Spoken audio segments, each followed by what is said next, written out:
The telegram trembled in Clara Hawthorne's gloved hands, its words sharp as winter steel. Send her back, too stubborn. Boston's finest finishing schools hadn't prepared her for rejection delivered in 8 brutal words.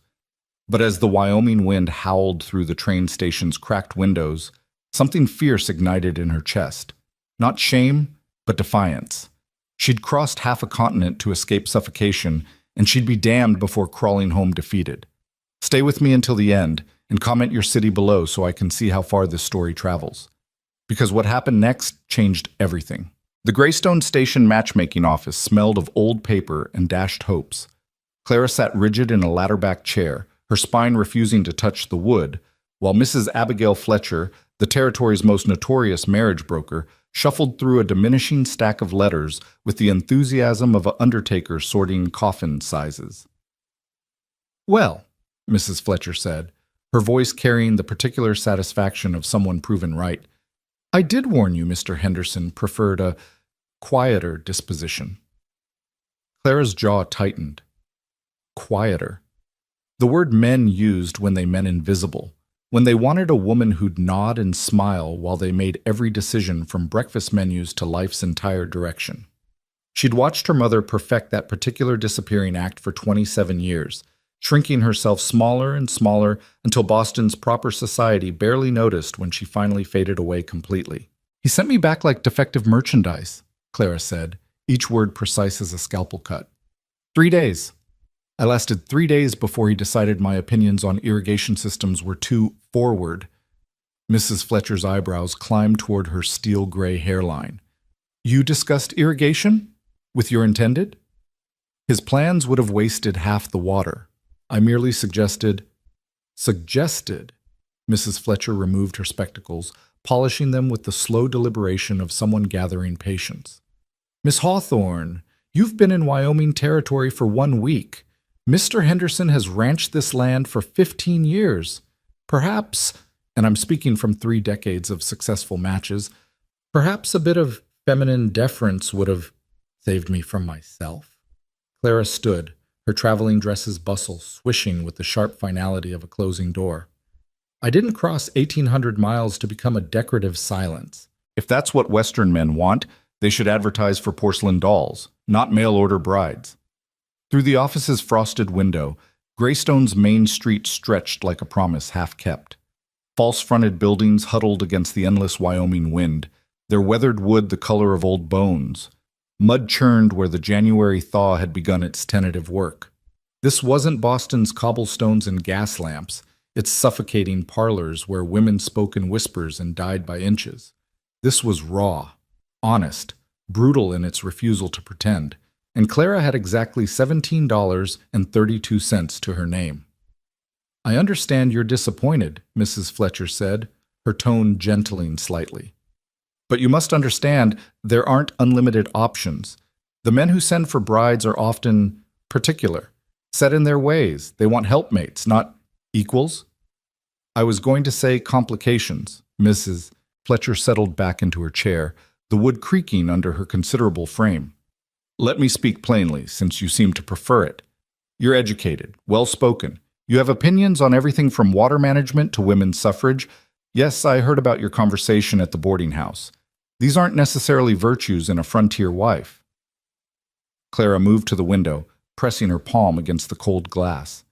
Outside, a woman struggled past with 2 children clinging to her skirts and a third strapped to her back. Her face was weathered beyond her years, but her spine was straight, her stride purposeful. She wasn't fading. She was fighting. "What are my options?" Clara asked quietly. The silence stretched between them, broken only by the office's Franklin stove crackling and the distant sound of someone hammering at the blacksmith's forge. Claire could feel the weight of Mrs. Fletcher's assessment, that calculating stare measuring her worth against an impossible standard. Finally, 1. Clara turned. "I'm sorry. You have one option." Mrs. Fletcher pulled a letter from the bottom of her desk drawer. Not from the stack, Clara noted, but from somewhere it had been deliberately hidden. "I wasn't going to show you this one." "Why not?" "Because Luke Carver isn't like the other men who advertise." Mrs. Fletcher laid the letter on her desk like it might bite. He's had 3 mail-order brides. 3. The first lasted 2 months before fleeing back east. The second made it 6 weeks. The third, Lord help her, packed her trunk in the middle of the night and walked 12 miles to town in a snowstorm rather than spend another day at Cedar Creek Ranch. Despite herself, Clara's interest sharpened. What did he do to them? Nothing. That's precisely the problem. Mrs. Fletcher pushed the letter toward Clara. He didn't beat them, didn't starve them, didn't rage or drink or gamble. He just was. Luke Carver is half wild, Miss Hawthorne, more comfortable with wolves than people. They say his ranch is so isolated you can go weeks without seeing another soul. The silence drives women mad. Clara picked up the letter. The handwriting was surprisingly neat, each letter formed with obvious care, as if the writer wasn't accustomed to writing and wanted to get it exactly right. I need a wife. Ranch work is hard. Winters are brutal. I'm not good with words or company, but I'll provide for you, protect you, and never raise my hand to you. If you can handle isolation and honest work, Cedar Creek Ranch could be a good place. If you need society and soft living, look elsewhere. Don't come expecting to change me. I won't come expecting to change you. L. Carver. Clara read it twice, then a third time.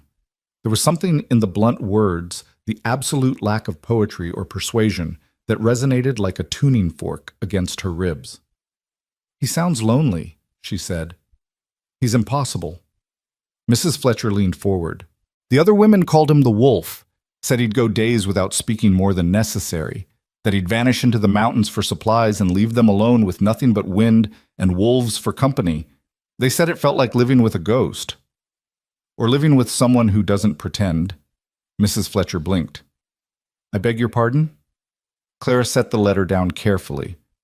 Every man I've met, in Boston, on the journey here, even Mr. Henderson with his irrigation follies, they all perform. They put on shows of what they think women want to see. Charm, manners, pretty words that mean nothing. This, she tapped the letter. This is the most honest thing I've read in years. Honest doesn't mean suitable. Neither does charming. Clara met Mrs. Fletcher's gaze steadily. You said I have one option. Is this it?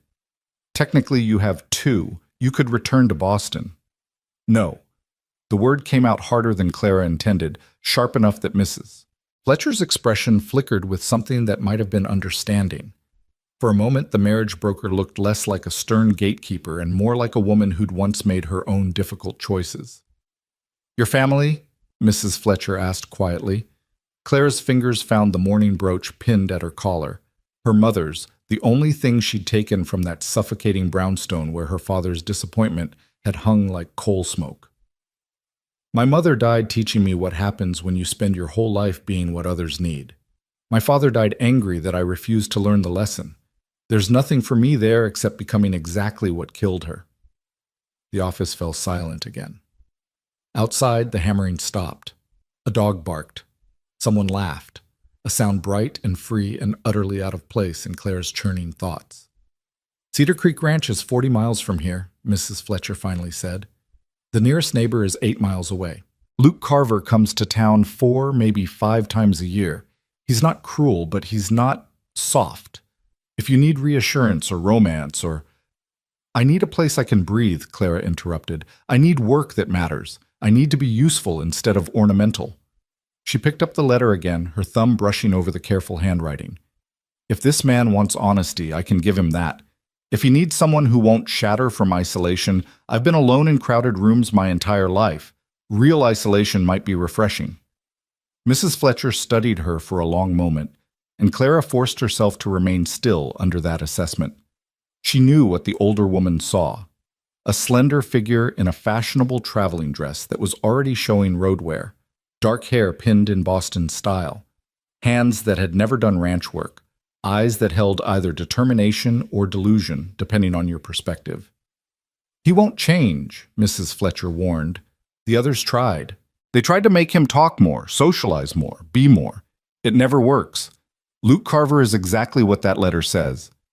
No more, no less. Good, Clara said simply. I'm tired of men who promise everything and deliver nothing but disappointment. At least with Mr. Carver, I know exactly what I'm getting. Do you? Mrs. Fletcher's laugh was short and sharp. Miss Hawthorne, you don't know anything. Not really. You're betting your entire future on 9 sentences from a man called Wolfe. Clara thought of Boston, of her father's study where she'd been told repeatedly that her intelligence was unbecoming, of the parlor where potential suitors had smiled politely while their eyes glazed over whenever she spoke about anything more substantial than weather or flowers, of her mother's funeral where she'd stood alone because she'd refused to pretend grief for a marriage that had been a slow murder. When do I leave? She asked. Mrs. Fletcher sighed, a sound carrying 3 decades of women making impossible choices and men creating impossible situations. She pulled out a fresh form, dipped her pen in ink with the resignation of someone who'd seen this story before and knew exactly how it would end. I'll send the telegram today. If Luke agrees, and God knows why he would after 3 failures, he'll come for you within the week. She began writing, her pen scratching across paper with bureaucratic efficiency. You'll need winter supplies, sturdy boots, warmer clothes than that Boston finery. The mercantile can help, but everything's expensive here. How much money do you have? Enough, Clara lied. Mrs. Fletcher's pen paused. She looked up, and in her eyes, Clara saw something worse than judgment, pity. Miss Hawthorne, I've done this long enough to know when a woman's running on desperation instead of funds. How much? $17? Jesus, Mary, and Joseph. Mrs. Fletcher set down her pen. That won't even cover decent boots, let alone everything else you'll need. Winter at Cedar Creek Ranch isn't Boston winter. It's different. I'll manage. With what? Pride? But Mrs. Fletcher was already pulling out a ledger, flipping through pages with the efficiency of someone solving a problem she hadn't wanted to care about. All right, here's what we'll do. The mercantile owner, Sam Chen, owes me several favors. I'll arrange credit for essential supplies. And I mean essential, nothing fancy. You can work it off helping me with correspondence and record-keeping before Luke arrives. My arthritis makes writing difficult, and Lord knows I've got 3 months of filing that needs attention. Clara's throat tightened. I can't. You can, and you will, unless you'd prefer to meet your potential husband while wearing inappropriate footwear and freezing to death. Consider it an investment in my professional reputation. Mrs. Fletcher returned to her form. If you die of exposure in the first week, it reflects poorly on my matching services. Despite everything, Clara almost smiled.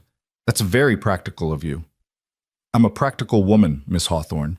And speaking practically, you should know one more thing about Luke Carver. Mrs. Fletcher finished writing, blotted the ink, and looked up with an expression caught between warning and something that might have been respect. The reason his other brides left wasn't because he was terrible. It was because he was honest. He told them exactly who he was, never pretended to be anything else, and they couldn't accept that. They wanted to fix him, save him, make him into some romantic notion of a Western hero. And you can't fix something that isn't broken. Luke Carver isn't a project or a romance novel hero. He's just a man who's more comfortable with silence than small talk, who's built a life alone and doesn't apologize for it. Mrs. Fletcher stood, moving to retrieve her coat. If you go to Cedar Creek expecting to change him, you'll end up like the others, running back to civilization within weeks. But if you can accept him as he is, she paused, something unreadable crossing her weathered face. Well, maybe the 5th time's the charm. 5th? You didn't think you were the first I've sent his way, did you? There was one other, years ago, before my time. She lasted 3 days. Mrs. Fletcher pulled on her coat. Come on, let's get you to Sam's Mercantile before I change my mind about this entire fool enterprise. The Greystone Mercantile occupied a long, narrow building that smelled of leather, tobacco, dried goods, and the accumulated dust of 1,000 transactions. Barrels lined one wall filled with flour, sugar, cornmeal, and beans. Shelves climbed to the ceiling, stacked with everything from cast-iron cookware to bottles of patent medicine making impossible promises.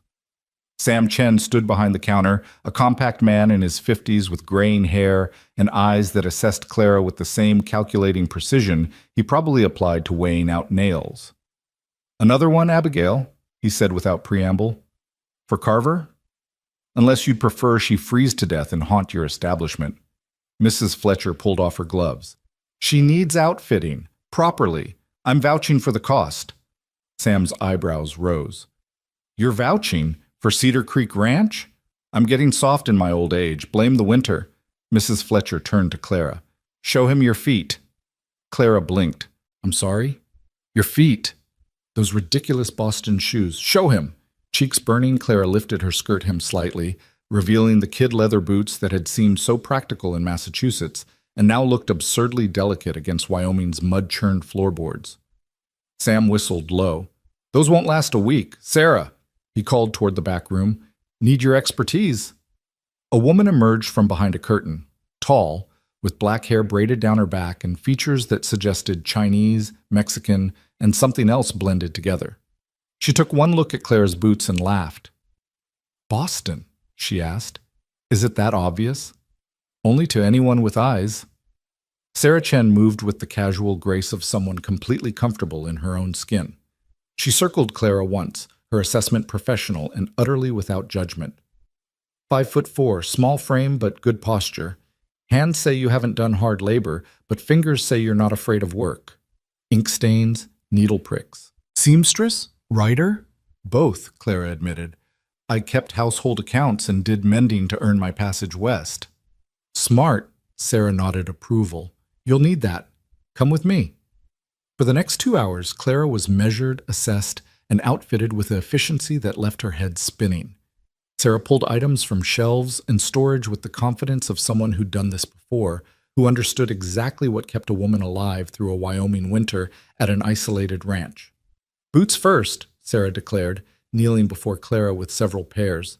These are lined with rabbit fur. Not pretty, but they'll keep your toes from falling off. Try them. Clara slipped off her Boston boots, feeling immediately shorter, more vulnerable, and pushed her feet into the heavy leather. They were stiff, unfashioned, and utterly practical. Walk, Sarah commanded. Clara obeyed, pacing the mercantile's length. The boots were heavy, awkward, nothing like the delicate footwear she was accustomed to, but they fit well, and she could feel the difference immediately, the substantial sole, the ankle support, the warmth. These will do, she said. Those will save your life, Sarah corrected. She moved to a shelf, pulling down thick woolen stockings. You'll need at least 6 pairs. You'll wear 2 pairs at once when it's coldest, and you'll wash them in rotation. Keep them dry. Wet feet out there mean frostbite, and frostbite means losing toes, and losing toes means dying because you can't work or escape if something goes wrong. Clara swallowed hard. Sarah's bluntness was somehow more frightening than Mrs. Fletcher's warnings. This wasn't discouragement. This was survival. What else? She asked quietly. What followed was an education in frontier pragmatism. Sarah assembled Clara's new life piece by piece. Heavy wool skirts, 3 of them dyed practical browns and grays that wouldn't show every speck of dirt. You'll wear these until they're more patched than original fabric, Sarah explained. Then you'll cut them down and keep wearing them. Flannel petticoats, thick enough to stand on their own. Cotton chemises. A canvas work dress that could withstand hard labor. For mucking stalls and butchering, Sarah said matter-of-factly.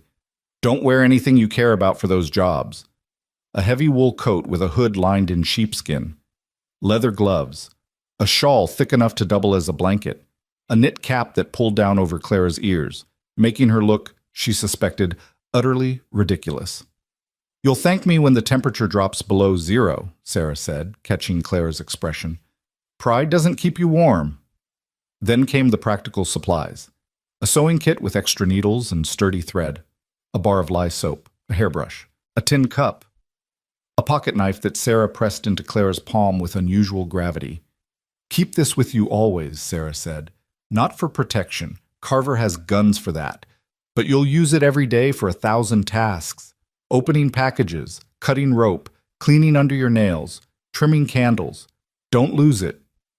Clara closed her fingers around the knife, feeling the weight of it, the simple utility. In Boston, ladies didn't carry knives. In Wyoming, apparently, survival demanded it.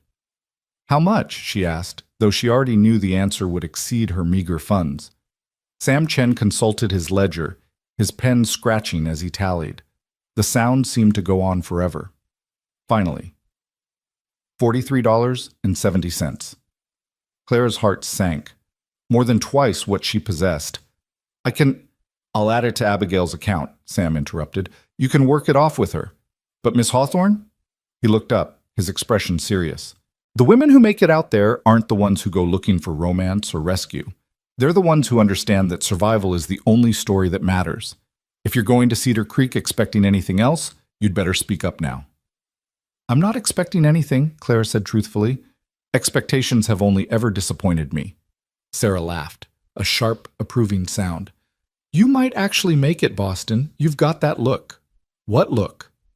The one that says you'd rather die standing than live kneeling. Sarah began wrapping the purchases in brown paper, her movements efficient. Carver might appreciate that, or he might hate it. Men like him are hard to predict. Have you met him? Once, maybe twice. He comes to town rarely, speaks rarely, leaves quickly. Sarah tied the first package with string. But I'll tell you what I noticed. He's lonely, but he doesn't know it. Or maybe he knows it and decided loneliness is easier than the alternative. Either way, he's built a fortress around himself that most women can't breach. I'm not trying to breach anything, Clara said.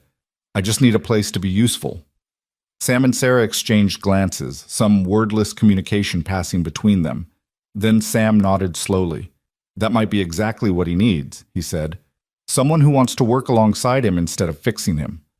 He pushed the ledger aside. The telegram went out this morning. If Carver agrees, he'll come within a week. If he doesn't... Sam shrugged. Well, at least you'll be warm while you figure out your next move, said. 5 days later, Clara stood on Mrs. Fletcher's office porch, watching the horizon where the road from Cedar Creek Ranch emerged between two low hills. Snow had fallen overnight, dusting gray stone and white that would be brown with mud by noon. Her new boots kept her feet warm, her new coat kept the wind at bay, and her heart hammered with something she refused to call fear. He'll either come or he won't, Mrs. Fletcher said from inside, where she sat by the Franklin stove working through correspondence Clara had organized. Luke Carver isn't one for wasted time or sentiment. If he rejected your match, he'd have telegraphed back immediately. Unless he's too isolated to receive the telegram, Clara pointed out. The telegraph office sends a writer. Luke gets his messages, even if it takes an extra day. Mrs. Fletcher appeared in the doorway, holding 2 cups of coffee. She offered one to Clara. You've been standing there for an hour. Come inside before you freeze yourself into a statue. I need to see him coming. Why? Planning to run? The question was asked lightly, but Clara heard the genuine curiosity beneath it. She took the coffee gratefully, warming her gloved hands around the tin cup. I want time to prepare, she said honestly, to make sure my expression doesn't reveal anything I don't want him to see. And what don't you want him to see? Claire considered the question, watching steam rise from her coffee. Desperation, hope, fear. Any of the things that would give him power over me. Mrs. Fletcher smiled, not unkindly. Miss Hawthorne, if you think you can hide those things from Luke Carver, you're fooling yourself. He might be more comfortable with wolves than people, but that doesn't make him stupid. He'll see exactly what you're feeling, whether you want him to or not. Then I'll have to feel nothing. That's one approach. Another would be honesty, the same thing you claim to appreciate in his letter. Before Clara could respond, Mrs. Fletcher straightened, her gaze sharpening on something beyond Clara's shoulder. Speaking of which, Clara turned. A wagon was cresting the far hill, pulled by 2 sturdy horses whose breath plumed white in the cold air. Even from this distance she could see the driver, a tall figure in dark clothes, his posture suggesting someone completely comfortable with isolation and travel. That's him, Mrs. Fletcher said unnecessarily. Clara's fingers tightened around her coffee cup. She had perhaps 3 minutes before Luke Carver arrived. 3 minutes to decide what kind of woman she'd be when she met the man who might become her husband. The wagon drew closer. Clara could make out more details now. The horses were well kept, the wagon sturdy but weathered. And the man? Luke Carver sat with the easy confidence of someone who'd made this journey countless times. He was taller than she'd expected, broad-shouldered beneath a sheepskin coat. A wide-brimmed hat shadowed his face, but she could see a dark beard trimmed close. His hands on the reins were large, scarred, the hands of someone who worked with them every day. He didn't hurry, didn't slow, just maintained a steady pace until he pulled the wagon to a stop in front of Mrs. Fletcher's office with the same efficient economy that characterized his letter. For a moment, nobody moved. Luke Carver sat on his wagon, looking at Clara. Clara stood on the porch, looking back. Mrs. Fletcher wisely remained silent. Clara saw sun-weathered skin and lines around his eyes, not from age, but from squinting across vast distances. She saw a strong jaw beneath the beard and eyes that were some indeterminate color between brown and green, the color of pine forests after rain. She saw a man who looked exactly like his letter had sounded, blunt, honest, stripped of pretense, and she saw loneliness so profound it made her chest ache. "You're smaller than I expected," Luke Carver said. His voice was deep, rough from disuse, with none of the polish or performance Clara was accustomed to from men. "You're quieter," Clara replied, refusing to let her voice shake. Something flickered in his expression, surprise, maybe, or approval. He swung down from the wagon with the controlled grace of someone whose body was accustomed to hard physical work. Up close, he was even taller than she'd realized, forcing her to tilt her head back to maintain eye contact. "Mrs. Fletcher says you're stubborn," he said. "Mr. Henderson found me inconvenient." Henderson's a fool who wants a woman who'll nod and smile while he makes the same mistakes his father made. Luke's gaze traveled over her, assessing without being intrusive. "You correct his irrigation plans? They were inefficient. Were you right?" "Yes." The corner of his mouth twitched, not quite a smile, but close. "The other women who came to Cedar Creek wanted to talk, constantly, about nothing, about everything, about their feelings and my feelings, and whether we were connecting properly." He paused. "Can you handle silence?" "I prefer it to empty noise." Now he did smile, just slightly. "Good." He turned to Mrs. Fletcher. "She'll need supplies. Winter stores. I've got credit at Chen's." "Already handled," Mrs. Fletcher said. "Sam Chen outfitted her earlier this week. She's been working off the cost helping me." Luke's eyebrows rose slightly, and he looked at Clara with what might have been respect. "You work fast." "I don't believe in wasting time." "Neither do I." He moved to the wagon, retrieving a battered trunk. "This everything you own?" Clara thought of her cabin trunk, still at the boarding house, holding the remainder of her Boston life. "I have another trunk, clothes, books, personal items." "Books are fine. Anything else you need from town before we leave?" The question was so matter-of-fact, so devoid of ceremony, that Clara almost laughed. No courtship, no flowery speeches or romantic gestures, just, "Do you need anything before we leave?" It was, she realized, exactly what she'd hoped for. "No," she said. "I'm ready." Luke nodded once. "Good. It's a 6-hour drive to the ranch. We'll need to leave soon to make it before dark." He looked at Mrs. Fletcher. "Send the wedding papers to Judge Morrison. We'll handle the formalities when I come to town in March." Mrs. Fletcher's eyes widened. "You're taking her without—" "She came here for a marriage arrangement. I'm agreeing to the arrangement. The paperwork is just paperwork." Luke's gaze returned to Clara, steady and uncompromising. "Unless you've changed your mind." Clara thought about Boston, about her father's house and her mother's grave and the suffocating parlors where women became ghosts. She thought about Mr. Henderson's telegram calling her too stubborn, as if having opinions was a character flaw requiring correction. She thought about Luke Carver's letter with its brutal honesty and complete lack of pretense. "I haven't changed my mind," she said clearly. "Then get your trunk. We're losing daylight." 20 minutes later, Clara sat on the wagon bench beside Luke Carver, her cabin trunk secured in the wagon bed alongside supplies he'd purchased: flour, coffee, dried beans, salt pork, lamp oil. Greystone fell behind them as the horses pulled the wagon onto the rutted road leading into Wyoming's vast emptiness. For the first hour, neither of them spoke. Luke guided the horses with minimal effort, his attention on the road and the country unfolding around them.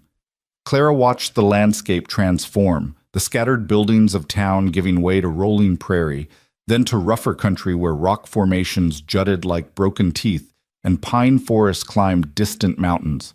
It was beautiful. Terrible and beautiful and utterly unforgiving. You're not afraid, Luke said suddenly. Clara turned to look at him. He was still watching the road, but something in his posture suggested genuine curiosity. Of what? She asked. Any of it. The isolation.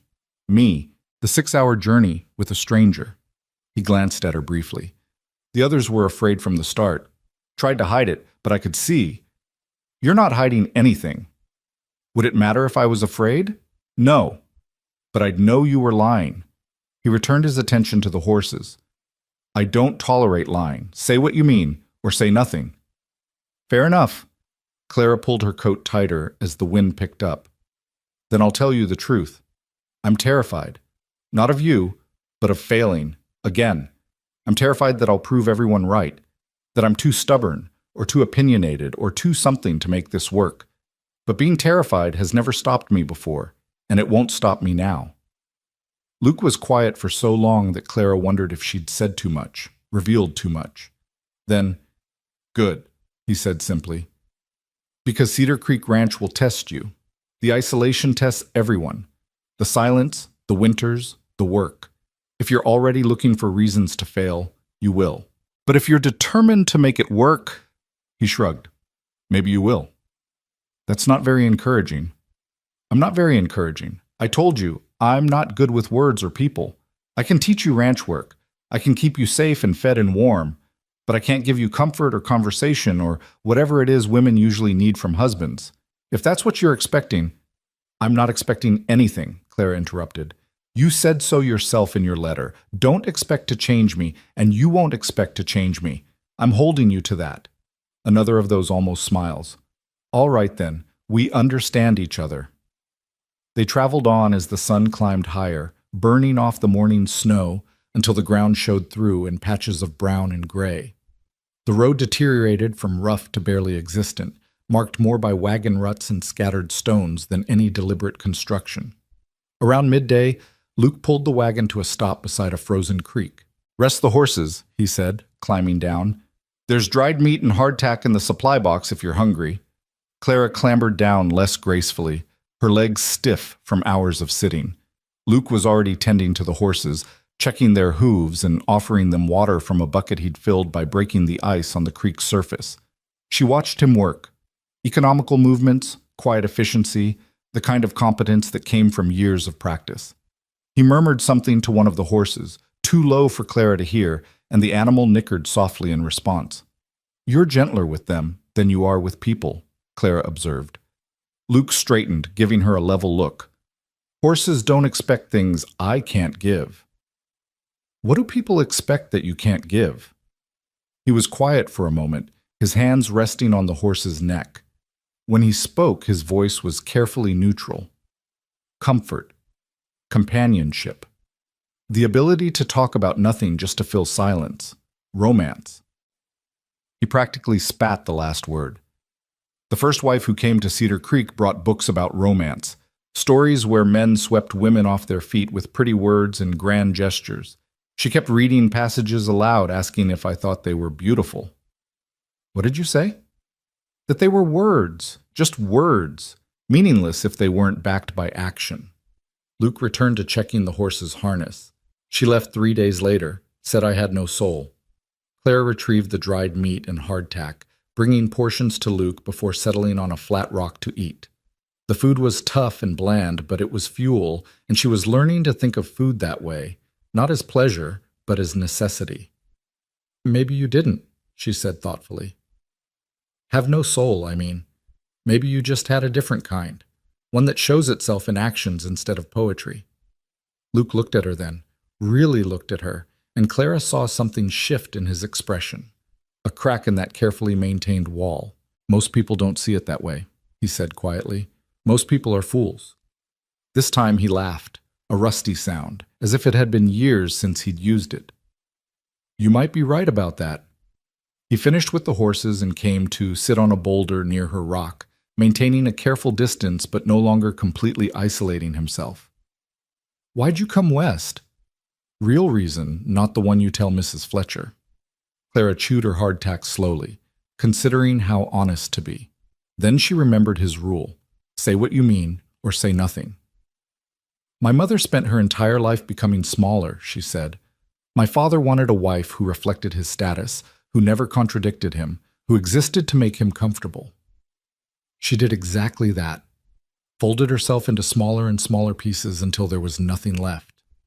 She died when I was 23, and at her funeral, I realized nobody really knew who she'd been. They knew what she'd done, how perfectly she'd hosted dinners, how gracefully she'd managed the household, but who she was. That woman had disappeared years before her body finally gave up. Luke said nothing, just watched her with those forest-colored eyes, and Clara found it easier to continue in his silence than she would have in someone else's sympathy. My father expected me to follow her path, to marry some appropriate Boston man and spend my life being appropriate and quiet and decorative, but I couldn't. Every time I tried to be what he wanted, I felt like I was dying, so I started refusing, started speaking up in conversations where women were supposed to smile and nod, started correcting mistakes and pointing out flaws, and generally being everything a proper Boston lady shouldn't be. And my father called me stubborn, difficult, unmarriageable. He died angry at me, and honestly, Clara met Luke's gaze steadily. I don't regret it. I'd rather be stubborn and alive than appropriate and dead. That why Henderson sent you back? He wanted a woman who'd let him make mistakes without pointing them out. I'm not capable of watching someone do things wrong when I know how to do them right. Luke stood, brushing hardtack crumbs from his pants. Cedar Creek has plenty that needs doing right. You'll have more work than you can handle. He moved to the horses, beginning to hitch them back to the wagon.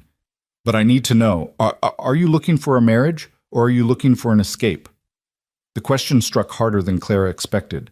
She stood slowly, her mind working through the layers of truth. Can it be both? She asked finally.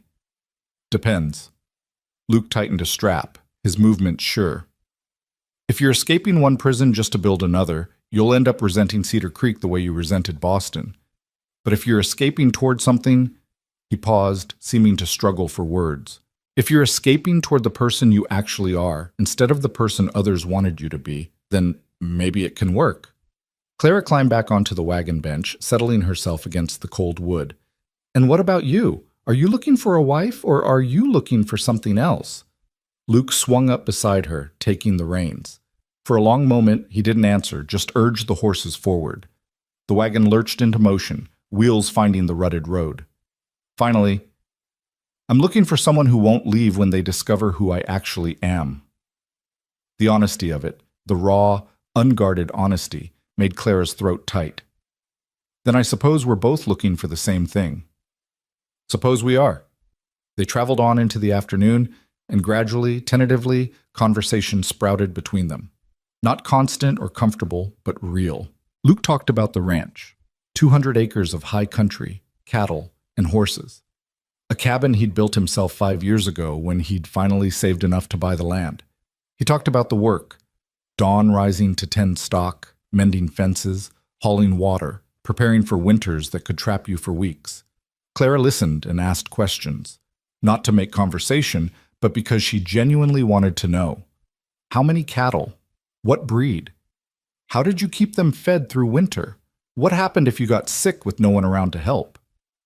You think about practical things, Luke observed as the sun began its descent toward the western mountains. Is that bad? No, it's good.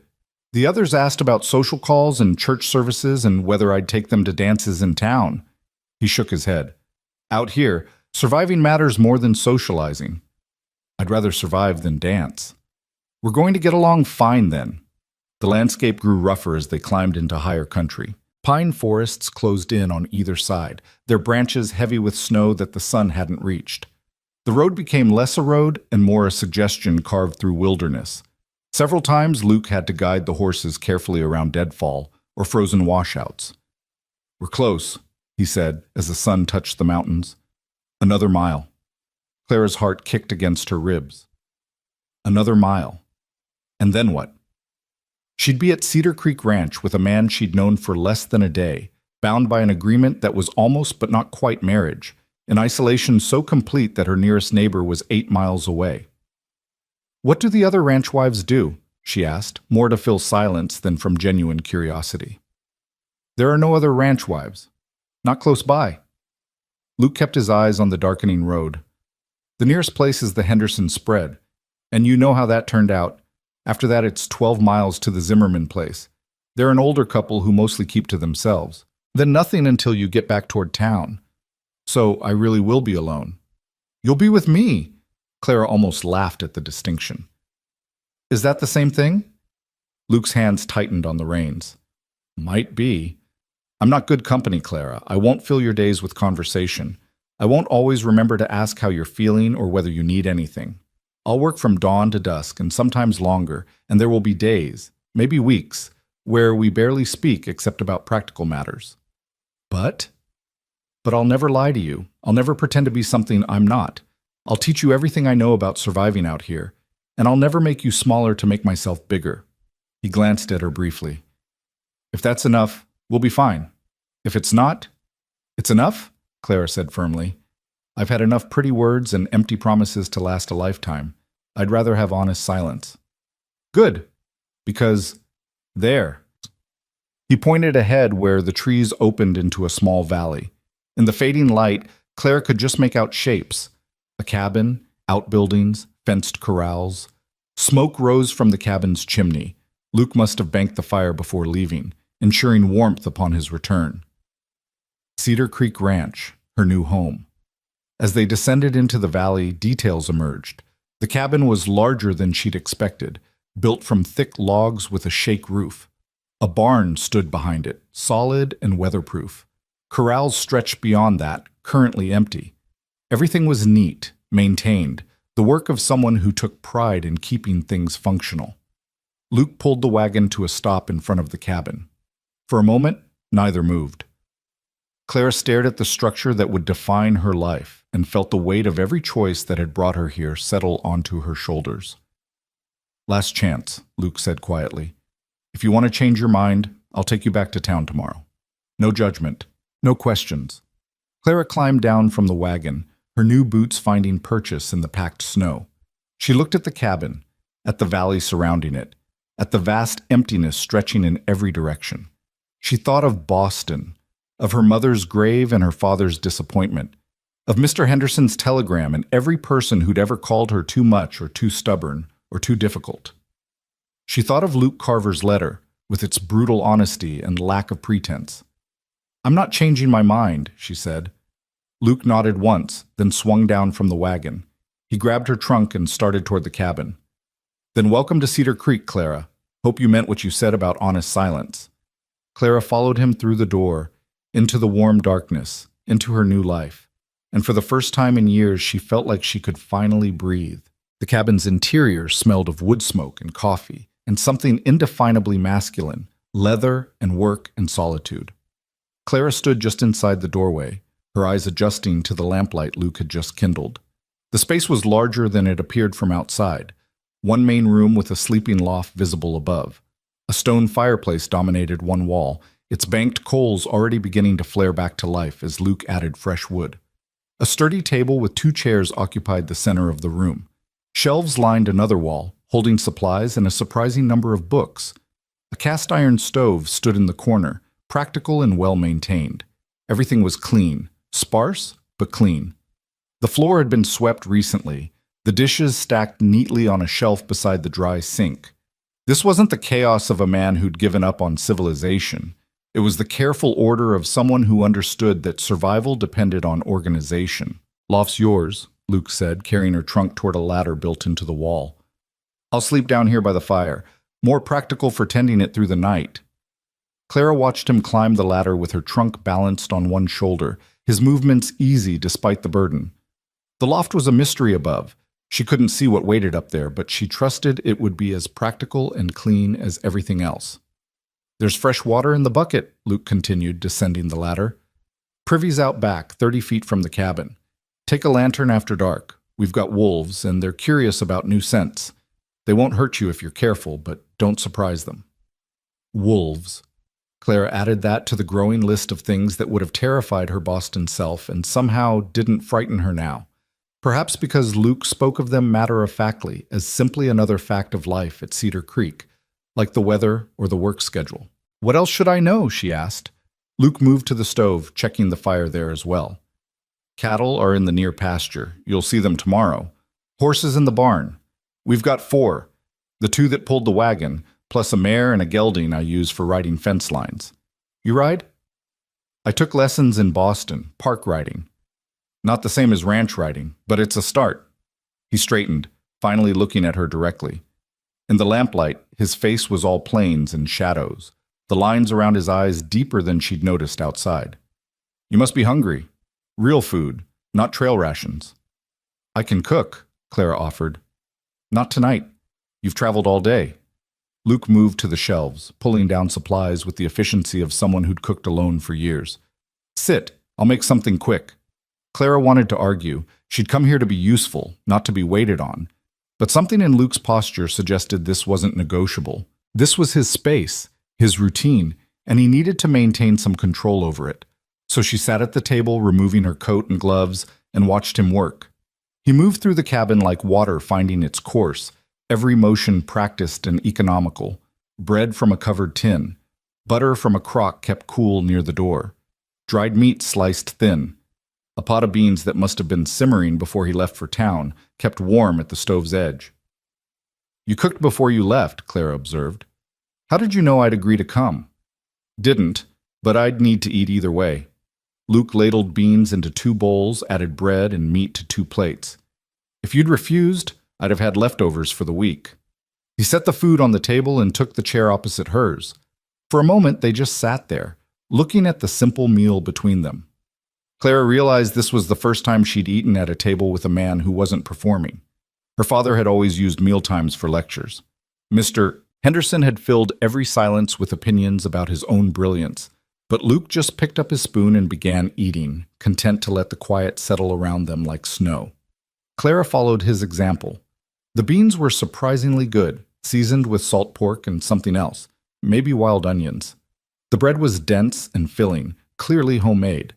The meal wasn't fancy, but it was honest and substantial, and she found herself eating with more appetite than she'd had in weeks. You're a good cook, she said after several minutes. Luke shrugged. It's practical. Can't work if you don't eat properly. He paused, seemed to consider something, then continued. The others, the women who came before, they wanted to take over the cooking immediately, said a man shouldn't have to cook for himself when he had a wife, but they didn't know how to cook for ranch work.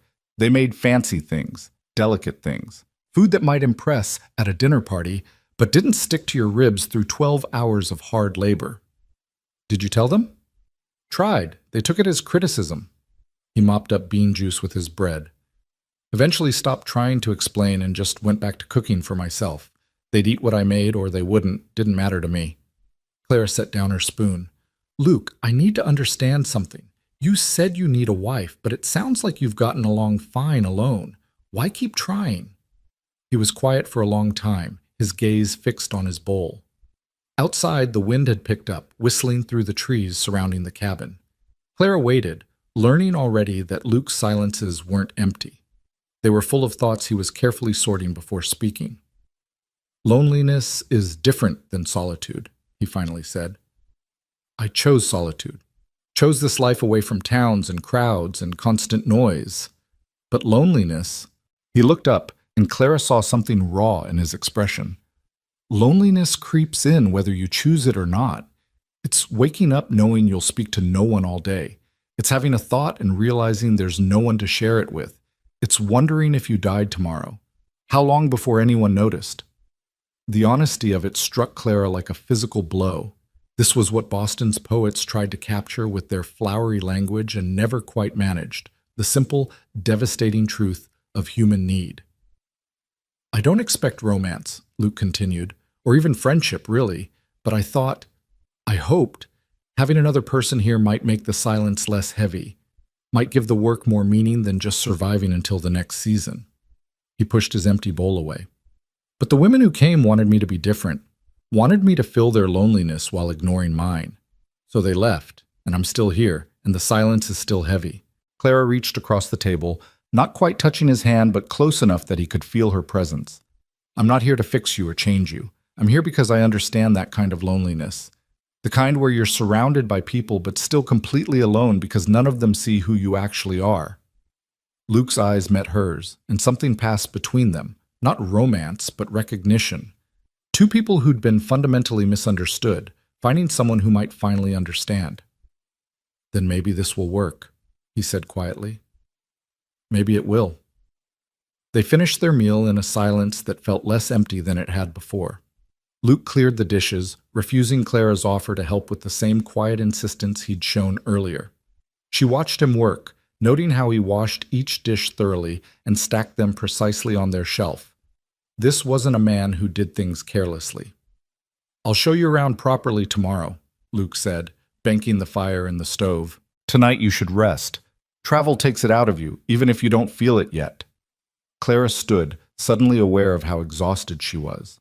The tension of waiting for Luke to arrive, the 6-hour wagon journey, the constant vigilance of meeting someone new, all of it crashed over her at once. She swayed slightly, catching herself on the table. Luke was beside her immediately, his hand steadying her elbow. "When's the last time you slept properly?" "The night before Mr. Henderson sent me back."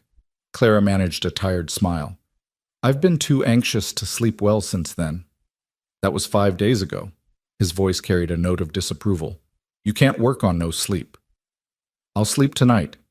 "You will." He guided her toward the ladder, his hand still supporting her elbow.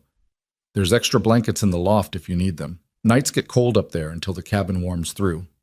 Clara climbed the ladder, each rung requiring more effort than the last. The loft was small but adequate, with a real bed. Not fancy, but infinitely better than she'd expected. Her trunk sat at its foot. A small window looked out over the valley, currently showing nothing but darkness and stars. Someone had already laid a quilt over the mattress, thick and worn soft with use. "That was my mother's," Luke called up from below. "Only fancy thing in the cabin. She pieced it the year I was born." Clara ran her fingers over the quilt, feeling the careful stitches, the love worked into every seam. This wasn't just fabric. It was history, family, trust. Luke had given her something precious, without ceremony or explanation, and the gesture meant more than any flowery speech could have. "Thank you," she called down. "Welcome." A pause, then, "Good night, Clara." "Good night, Luke." She changed into her nightdress by the light filtering up from below, too tired to care about modesty. The bed was surprisingly comfortable, the mattress stuffed with what felt like straw and dried grass. She pulled the quilt up to her chin and closed her eyes, expecting to fall asleep immediately. Instead, awareness flooded through her. She was in Wyoming territory, in a cabin 40 miles from town, with a man she'd met that morning, about to begin a life so foreign to everything she'd known that it might as well be another country. Below, she could hear Luke moving around, the soft scrape of a chair, the rustle of pages. He was reading, she realized. One of those books from the shelf. The normality of it, the gentle domesticity, somehow made everything real in a way it hadn't been before. This was her life now. This cabin, this man, this vast silence. And for reasons she couldn't quite articulate, that realization didn't terrify her. It steadied her, centered her, made her feel like she'd finally found solid ground after years of standing on shifting sand. Clara pulled the quilt tighter and let herself fall into sleep, her last conscious thought a simple one. "I'm home." She woke to the smell of coffee and the pale gray light of dawn. For a disoriented moment, Clara couldn't remember where she was. The ceiling was wrong, the sounds were wrong, the quality of light was wrong. Then memory flooded back. Cedar Creek Ranch, Luke Carver, her new life. She dressed quickly in the cold air, pulling on one of her new wool skirts and a flannel shirt. Her fingers fumbled with the unfamiliar buttons. These clothes were so different from Boston's fashions, built for function rather than form. But they were warm, and warmth mattered more than appearance out here. Descending the ladder, she found Luke already dressed and moving through the cabin with quiet efficiency. He'd rebuilt the fires, put coffee on to boil, and was pulling on his heavy coat. "Morning," he said, glancing up. "Coffee's ready. Bread and butter on the table. I need to see to the stock. It'll take about an hour.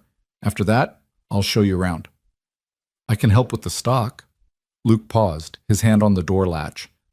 "You know how?" "No, but I can learn." Something shifted in his expression, that recognition again, that sense of finding someone who understood that competence mattered more than pretense. All right, put on your coat and boots. It's cold, and the work is messy. 10 minutes later, Clara followed Luke through the pre-dawn darkness toward the barn, her breath pluming white in the frigid air. The stars were just beginning to fade, the eastern sky lightening to pale silver. Around them, the valley was utterly silent except for the crunch of their boots in the snow and the distant call of what might have been a coyote. The barn was warmer than outside, but still cold enough that Clara could see her breath. Luke lit 2 lanterns, hanging them from hooks that cast wavering light over 4 stalls, each holding a horse that nickered softly at their approach. "This is Scout," Luke said, stroking the nose of a tall bay gelding. "He's steady, good for long rides over rough country. Next to him is Thunder. The name's a joke. He's the quietest horse I've ever owned. Those are the wagon horses from yesterday. The mare is Rosie. The gelding is Duke." Clara moved closer, letting Rosie sniff her hand. The mare's breath was warm against her palm, her dark eyes curious but gentle. "They need hay and water twice daily," Luke continued, already moving to pitch hay from a stack in the corner. "More if the weather's harsh.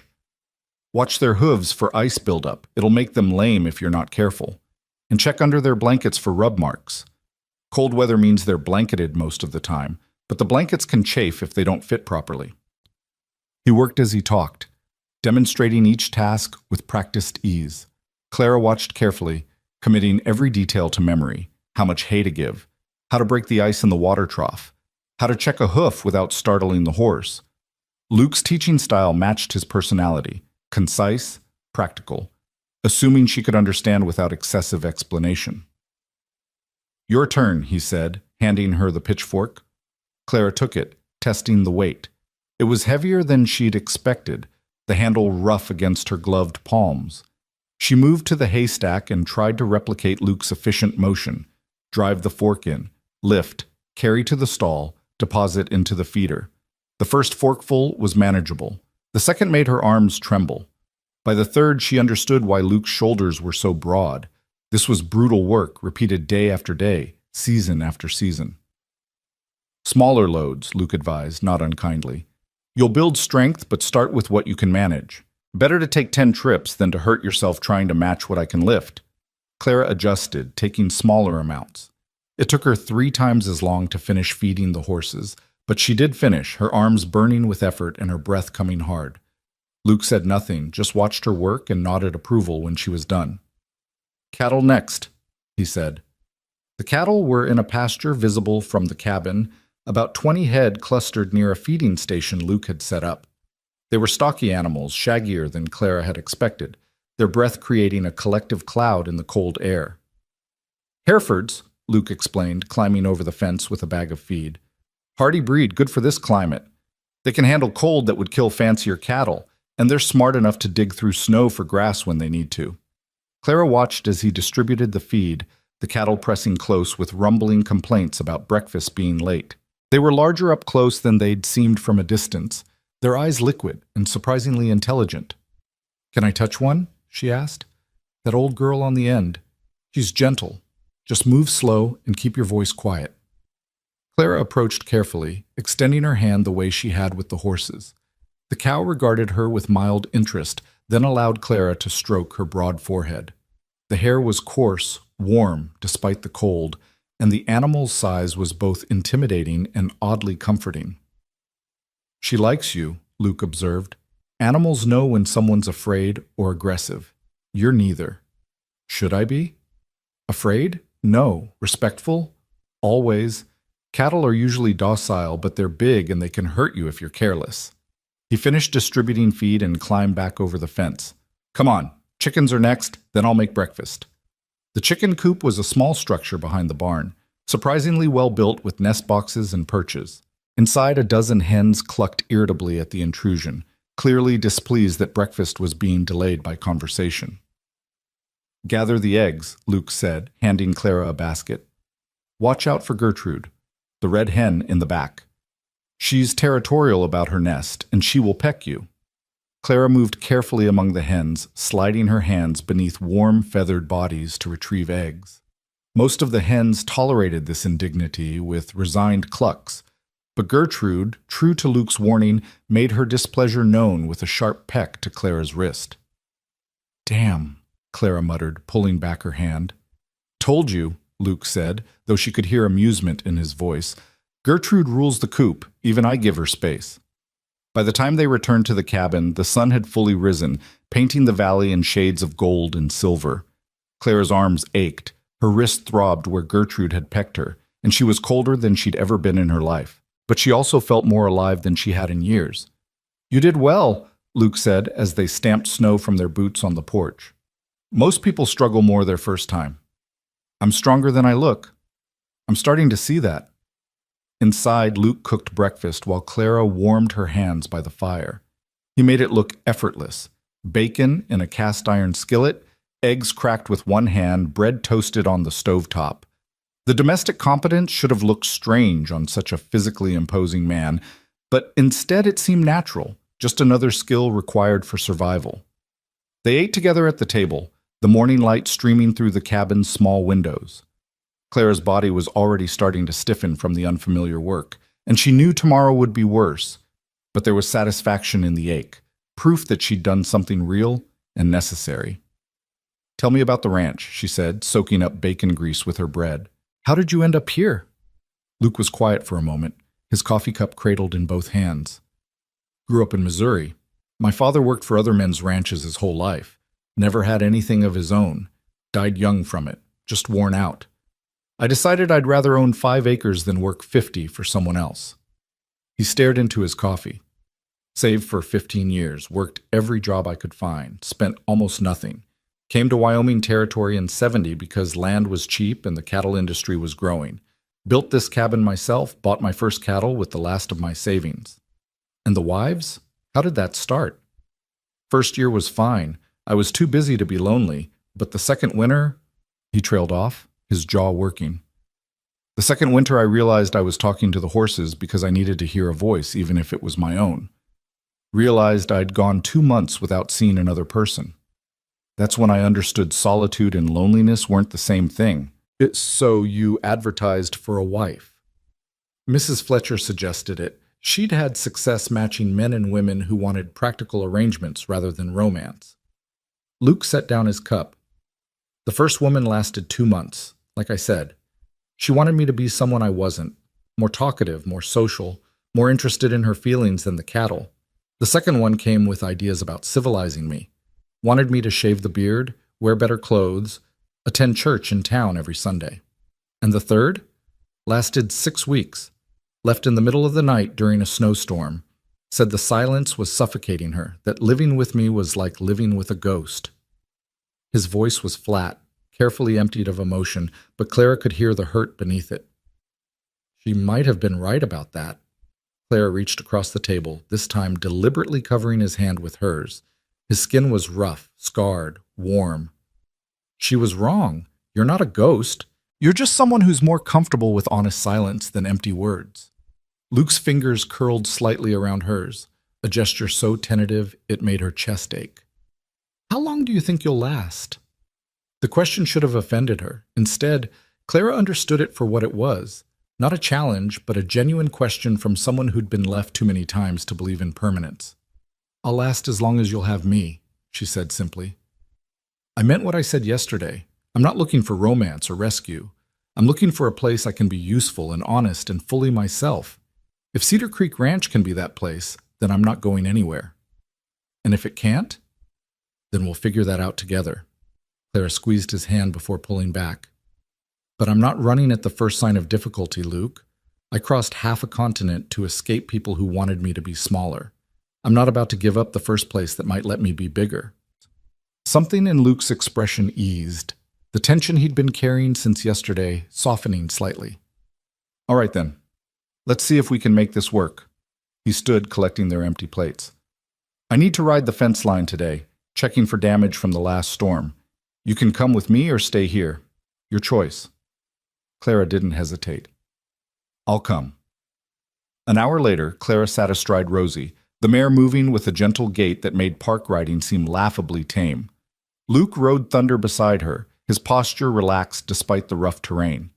They'd been riding for 30 minutes, following the fence line that marked Cedar Creek Ranch's northern boundary. "See that post?" Luke pointed to a fence post leaning at an odd angle. "Storm damage. Wind probably caught it wrong. We'll need to reset it before spring or the whole section will come down." They dismounted and Luke retrieved tools from his saddlebag: hammer, nails, wire cutters. Clara watched as he examined the damage, his hands moving over the wood with professional assessment. "Can you hold this steady while I hammer?" he asked. Clara grasped the post, bracing it upright while Luke drove stakes to reinforce the base. The impact of each hammer blow jarred through her arms, but she held firm, understanding that her strength mattered here.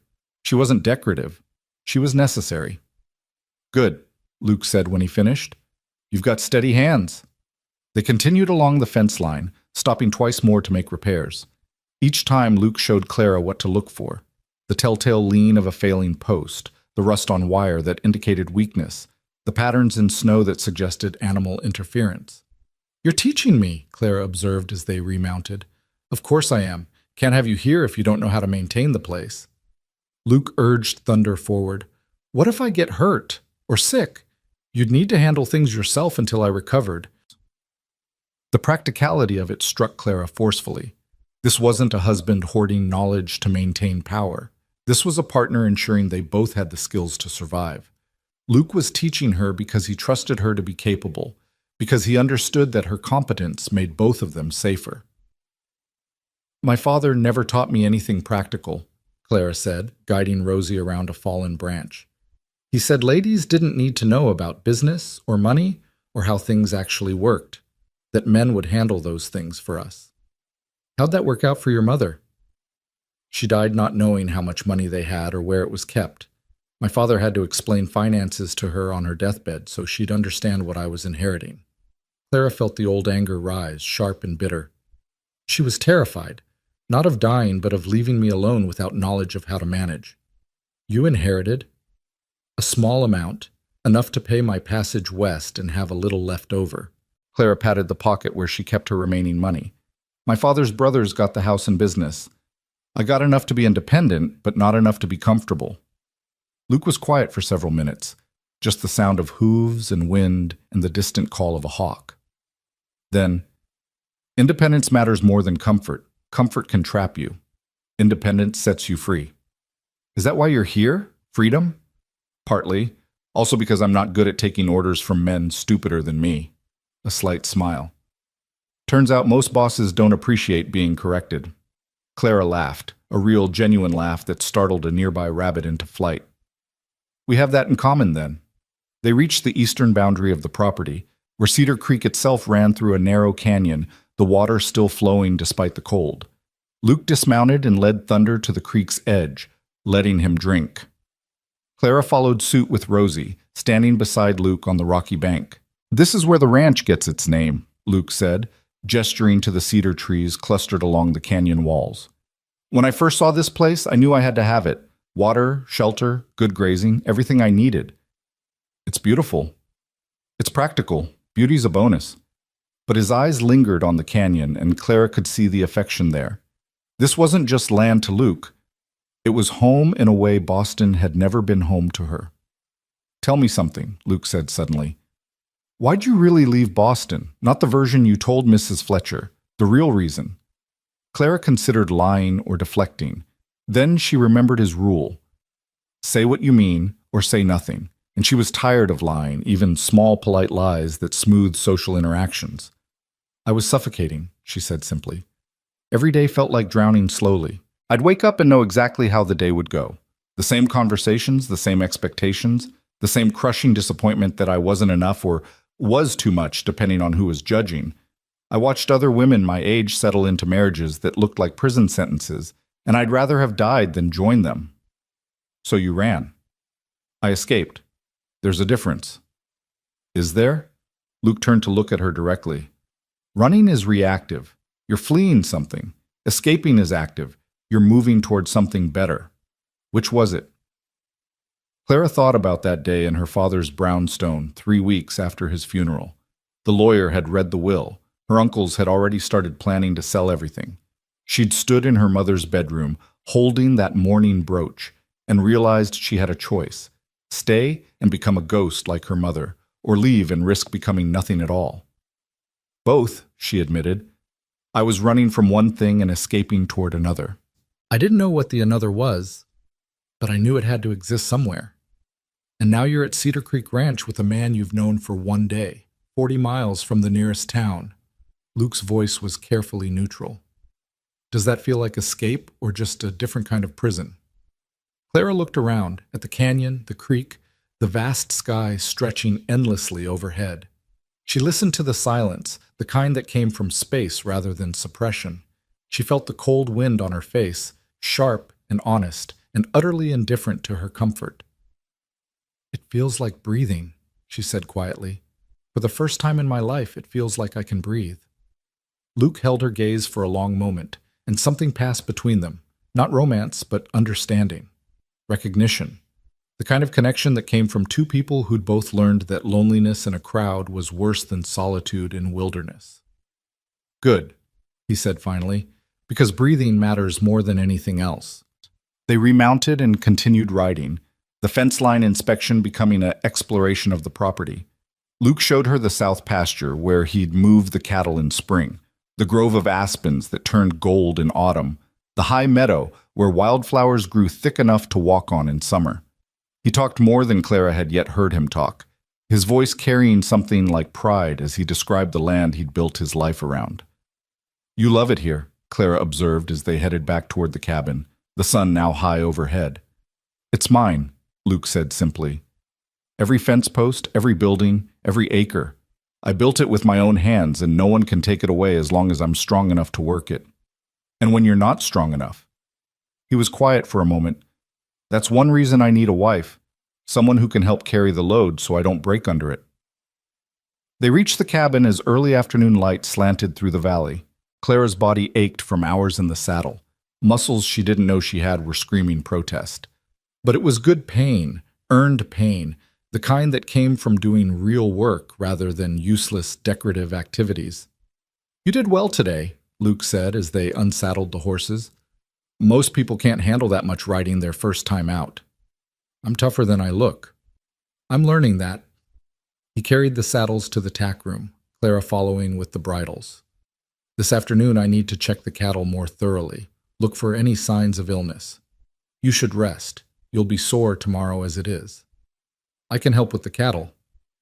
Clara, Luke turned to face her, his expression serious. I appreciate the willingness, but you need to pace yourself. This isn't a sprint.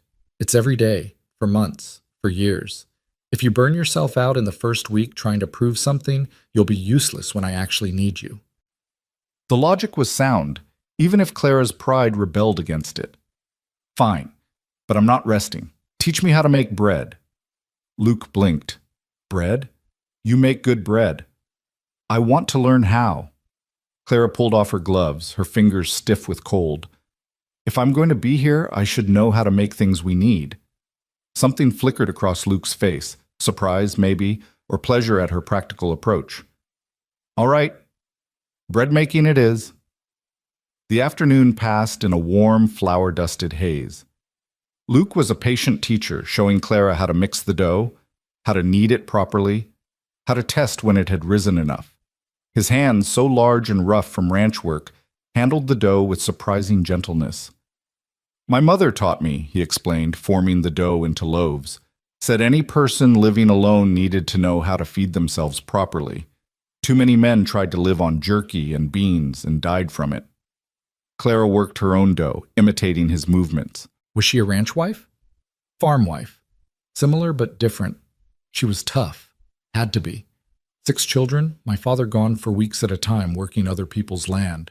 She ran everything while he was away. Luke set his loaves in the oven built into the side of the fireplace. She would have liked you. Why do you say that? You remind me of her, practical, stubborn, not afraid of work or silence. He wiped flour from his hands. The other women who came here, they would have horrified her. All that talk about feelings and romance when there was work to be done. Clara shaped her own loaves, pleased with how the dough felt under her hands, alive, elastic, full of potential. I think I would have liked her too. They worked together through the afternoon, and gradually the cabin began to feel less like Luke's space and more like shared space. Clara washed dishes while Luke mended a bridle. Luke added wood to the fire while Clara swept flour from the floor. Neither spoke much, but the silence was comfortable, punctuated only by the sounds of work and the crackle of burning wood. When the bread finally emerged from the oven, golden and crusty and smelling like heaven, Clara felt a surge of pride entirely disproportionate to the accomplishment. But it was her bread, made with her own hands in her own kitchen, not following someone else's rules or trying to meet someone else's standards. Just practical, honest bread that would feed them through the coming days. Perfect, Luke pronounced, tapping the crust. You're a natural. Or I had a good teacher. Maybe both. He sliced into one loaf, steam rising from the soft interior. He handed Clara a thick slice, still warm. Welcome to Cedar Creek, Clara, officially. She bit into the bread, tasting salt and yeast and her own competence. And for the second time since arriving, she thought, I'm home. That evening, after a simple supper of stew and fresh bread, they sat by the fire, Luke in a worn armchair, Clara on a bench she'd pulled close to the warmth. Outside, the wind had picked up again, moaning through the valley with a sound like wolves singing. Tell me about the wolves, Clara said. Real ones, not legends. Luke looked up from the book he'd been reading, something about cattle husbandry, Clara noted. What do you want to know? Everything. You said they're curious about new scents. How curious? Should I be afraid? Cautious, not afraid. They're smart, and they're not naturally aggressive toward humans. Cattle, yes, they'll take a calf if they can. But people? He shook his head. They mostly want to avoid us. Mostly? There's a pack that ranges through this valley. 5 adults, probably some pups by now. I've seen them from a distance. They're beautiful animals. Gray and black, bigger than you'd expect. The alpha is a big male with a white patch on his chest. I call him Ghost. Clara leaned forward. You've named them? Just him. He's different, more curious than the others. I found him watching the cabin sometimes, just sitting on that ridge to the north. Not threatening, just watching, like he's trying to figure out what I'm doing here. Does that bother you? No. Luke set down his book. We're all just trying to survive the winter. Him and his pack, me and my cattle. We've got an understanding. He doesn't take my stock. I don't hunt his family. Has he kept his end of the bargain? Mostly. Lost 1 calf last year, but that was a young wolf, probably not part of Ghost's pack. Could have been a cougar, too. Hard to tell from the kill sign. Luke stood, moving to the window. Come here. Clara joined him, following his gaze out into the darkness. At first she saw nothing but shadows and starlight. Then Luke pointed, and she saw them, eyes reflecting the cabin's lamplight from the ridge he'd mentioned. Not threatening, just watching. That's him, Luke said quietly. Ghost. He's checking you out. Clara stared at the distant eyes, feeling something primal stir in her chest. This was wildness, real and immediate. Not stories or legends, but actual wolves standing less than 100 yards from where she slept. In Boston, this would have been terrifying. Here, it was just another truth about the world she'd chosen. He's beautiful, she whispered. Luke glanced at her with surprise and something that might have been respect. Most people see danger. I see an animal trying to survive, just like us. That doesn't seem dangerous. It seems honest. The eyes disappeared as Ghost moved away, melting back into darkness. Luke turned from the window, his expression thoughtful. You're not what I expected, he said. What did you expect? Someone who'd last maybe a month before demanding I take them back to town. Someone who'd complain about the work and the cold and the isolation. He paused. Someone who'd try to change everything to make it more like what they left behind. I left behind everything I wanted to change, Clara said. Why would I recreate it here? They stood in the quiet cabin, fire crackling, wind singing outside. 2 people who'd been lonely in different ways, finding unexpected kinship in shared silence. I'm glad you came, Luke said finally. I wasn't sure I would be, but I am. I'm glad I came too. He nodded once, then moved back to his chair and his book. Clara returned to her bench, pulling out the mending she'd noticed earlier, one of Luke's shirts with a torn seam. Neither asked permission or announced intentions. They just settled into the evening's rhythm, two people learning to share space without suffocating each other. Later, as Clara climbed to the loft for her second night at Cedar Creek, she paused on the ladder. "Luke?" "Yes?" "Thank you for teaching me today, for trusting me to be capable." He looked up from his book, his face shadowed in the lamplight. "Thank you for being capable. Makes everything easier." Clara smiled and continued up to her loft, to her borrowed quilt and her narrow bed. Through the small window, she could see stars scattered like diamonds across the black sky. Somewhere out there, Ghost was leading his pack through the winter night. Somewhere out there, the world was continuing its ancient patterns of survival and adaptation. And here, in this cabin, Clara was learning to do the same. She fell asleep to the sound of wind and wolves and Luke turning pages below, and dreamed of bread rising and horses running and a life built on honest silence instead of empty words. The third morning dawned with the kind of cold that made breathing painful. Clara woke to frost patterns on the loft window and the distant sound of Luke already moving below. Her body screamed protest as she tried to sit up. Every muscle she'd used yesterday had stiffened overnight into burning knots of pain. Her thighs ached from riding, her arms trembled from pitching hay, even her hands hurt from kneading bread dough. She heard Luke climbing the ladder, his footsteps deliberate on the rungs. His head appeared at the loft's edge, his expression concerned. "Thought you might need this," he said, holding up a tin cup. Steam rose from whatever was inside. "Willow bark tea. Helps with the soreness." Clara accepted the cup gratefully, wrapping her cold fingers around its warmth. The tea was bitter, but she drank it anyway, understanding that this was medicine, not comfort. Luke watched her for a moment, then nodded and descended without another word. By the time she made it down the ladder, moving like an old woman, pride be damned, Luke had breakfast ready. Oatmeal with dried berries and a precious spoonful of honey. More of that bitter tea. And surprisingly, a look of sympathy that somehow didn't feel condescending. "It'll get better," he said as she lowered herself carefully into her chair. "First week is always brutal. Your body's learning new movements. Give it time." "How long did it take you?" "To stop hurting every morning?" Luke considered, stirring his oatmeal. "About 2 months. But I was building the cabin at the same time I was learning to ranch, so maybe I'm not the best measure." Clara forced herself to eat, knowing her body needed fuel even if her stomach was queasy from pain. "What's the work today?" "Nothing for you. You're resting." "Luke, that's not a suggestion." His voice was firm but not unkind. "I've seen people push through soreness like yours and end up injuring themselves badly. Torn muscles, strained backs. Then they're useless for weeks instead of just sore for days. You'll rest today, let the willow bark do its work, and tomorrow you'll be stronger for it." Clara wanted to argue.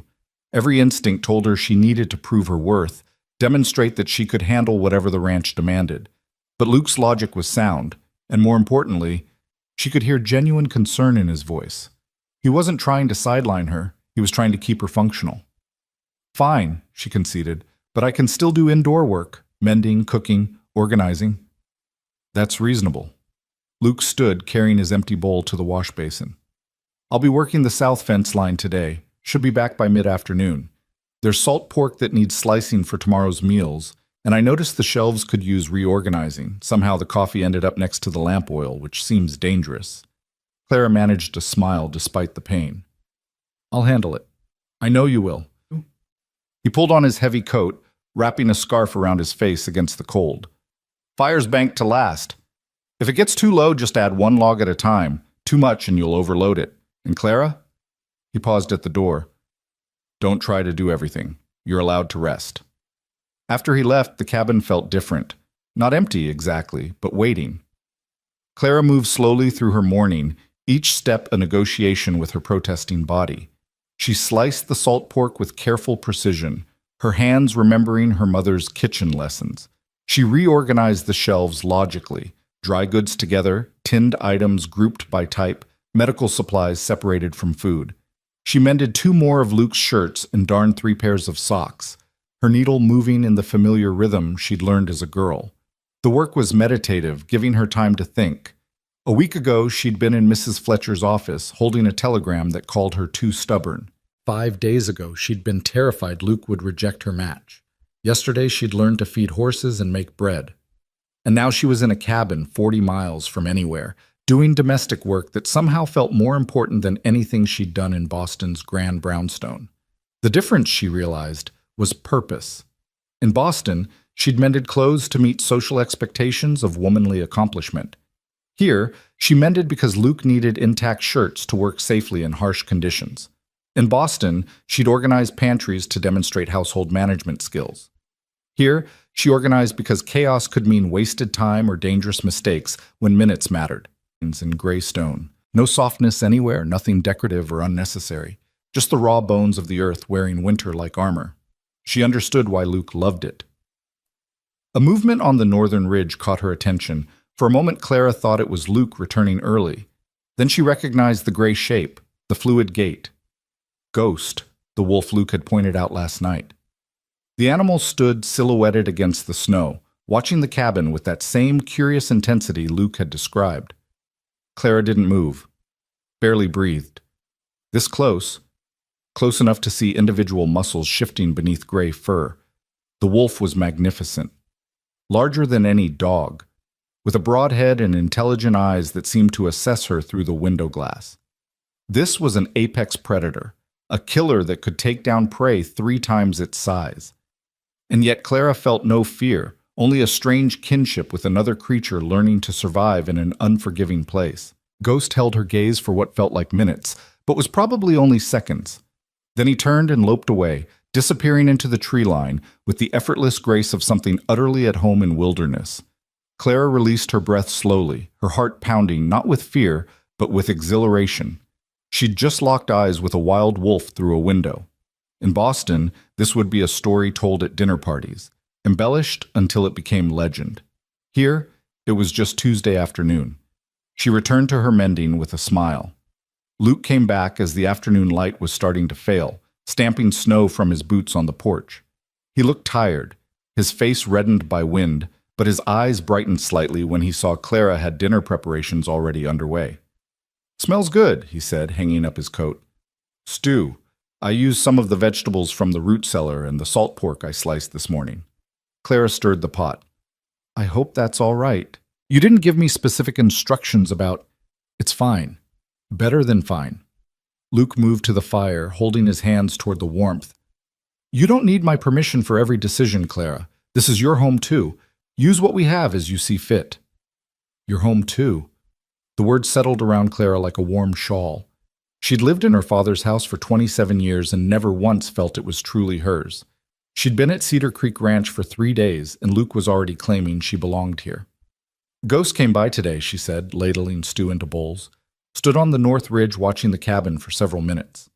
Luke took his seat at the table, his expression interested. "He was checking on you, making sure you belonged here." "And does he think I do?"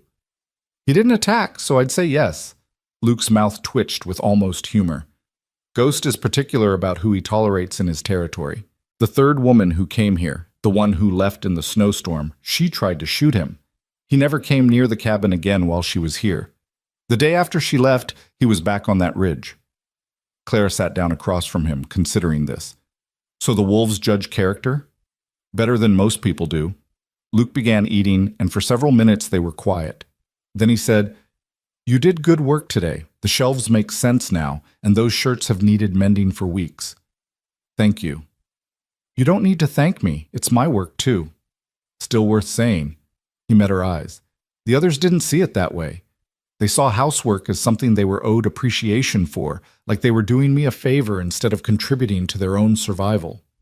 Clara thought about the women who'd come before her, trying to understand what had driven them away.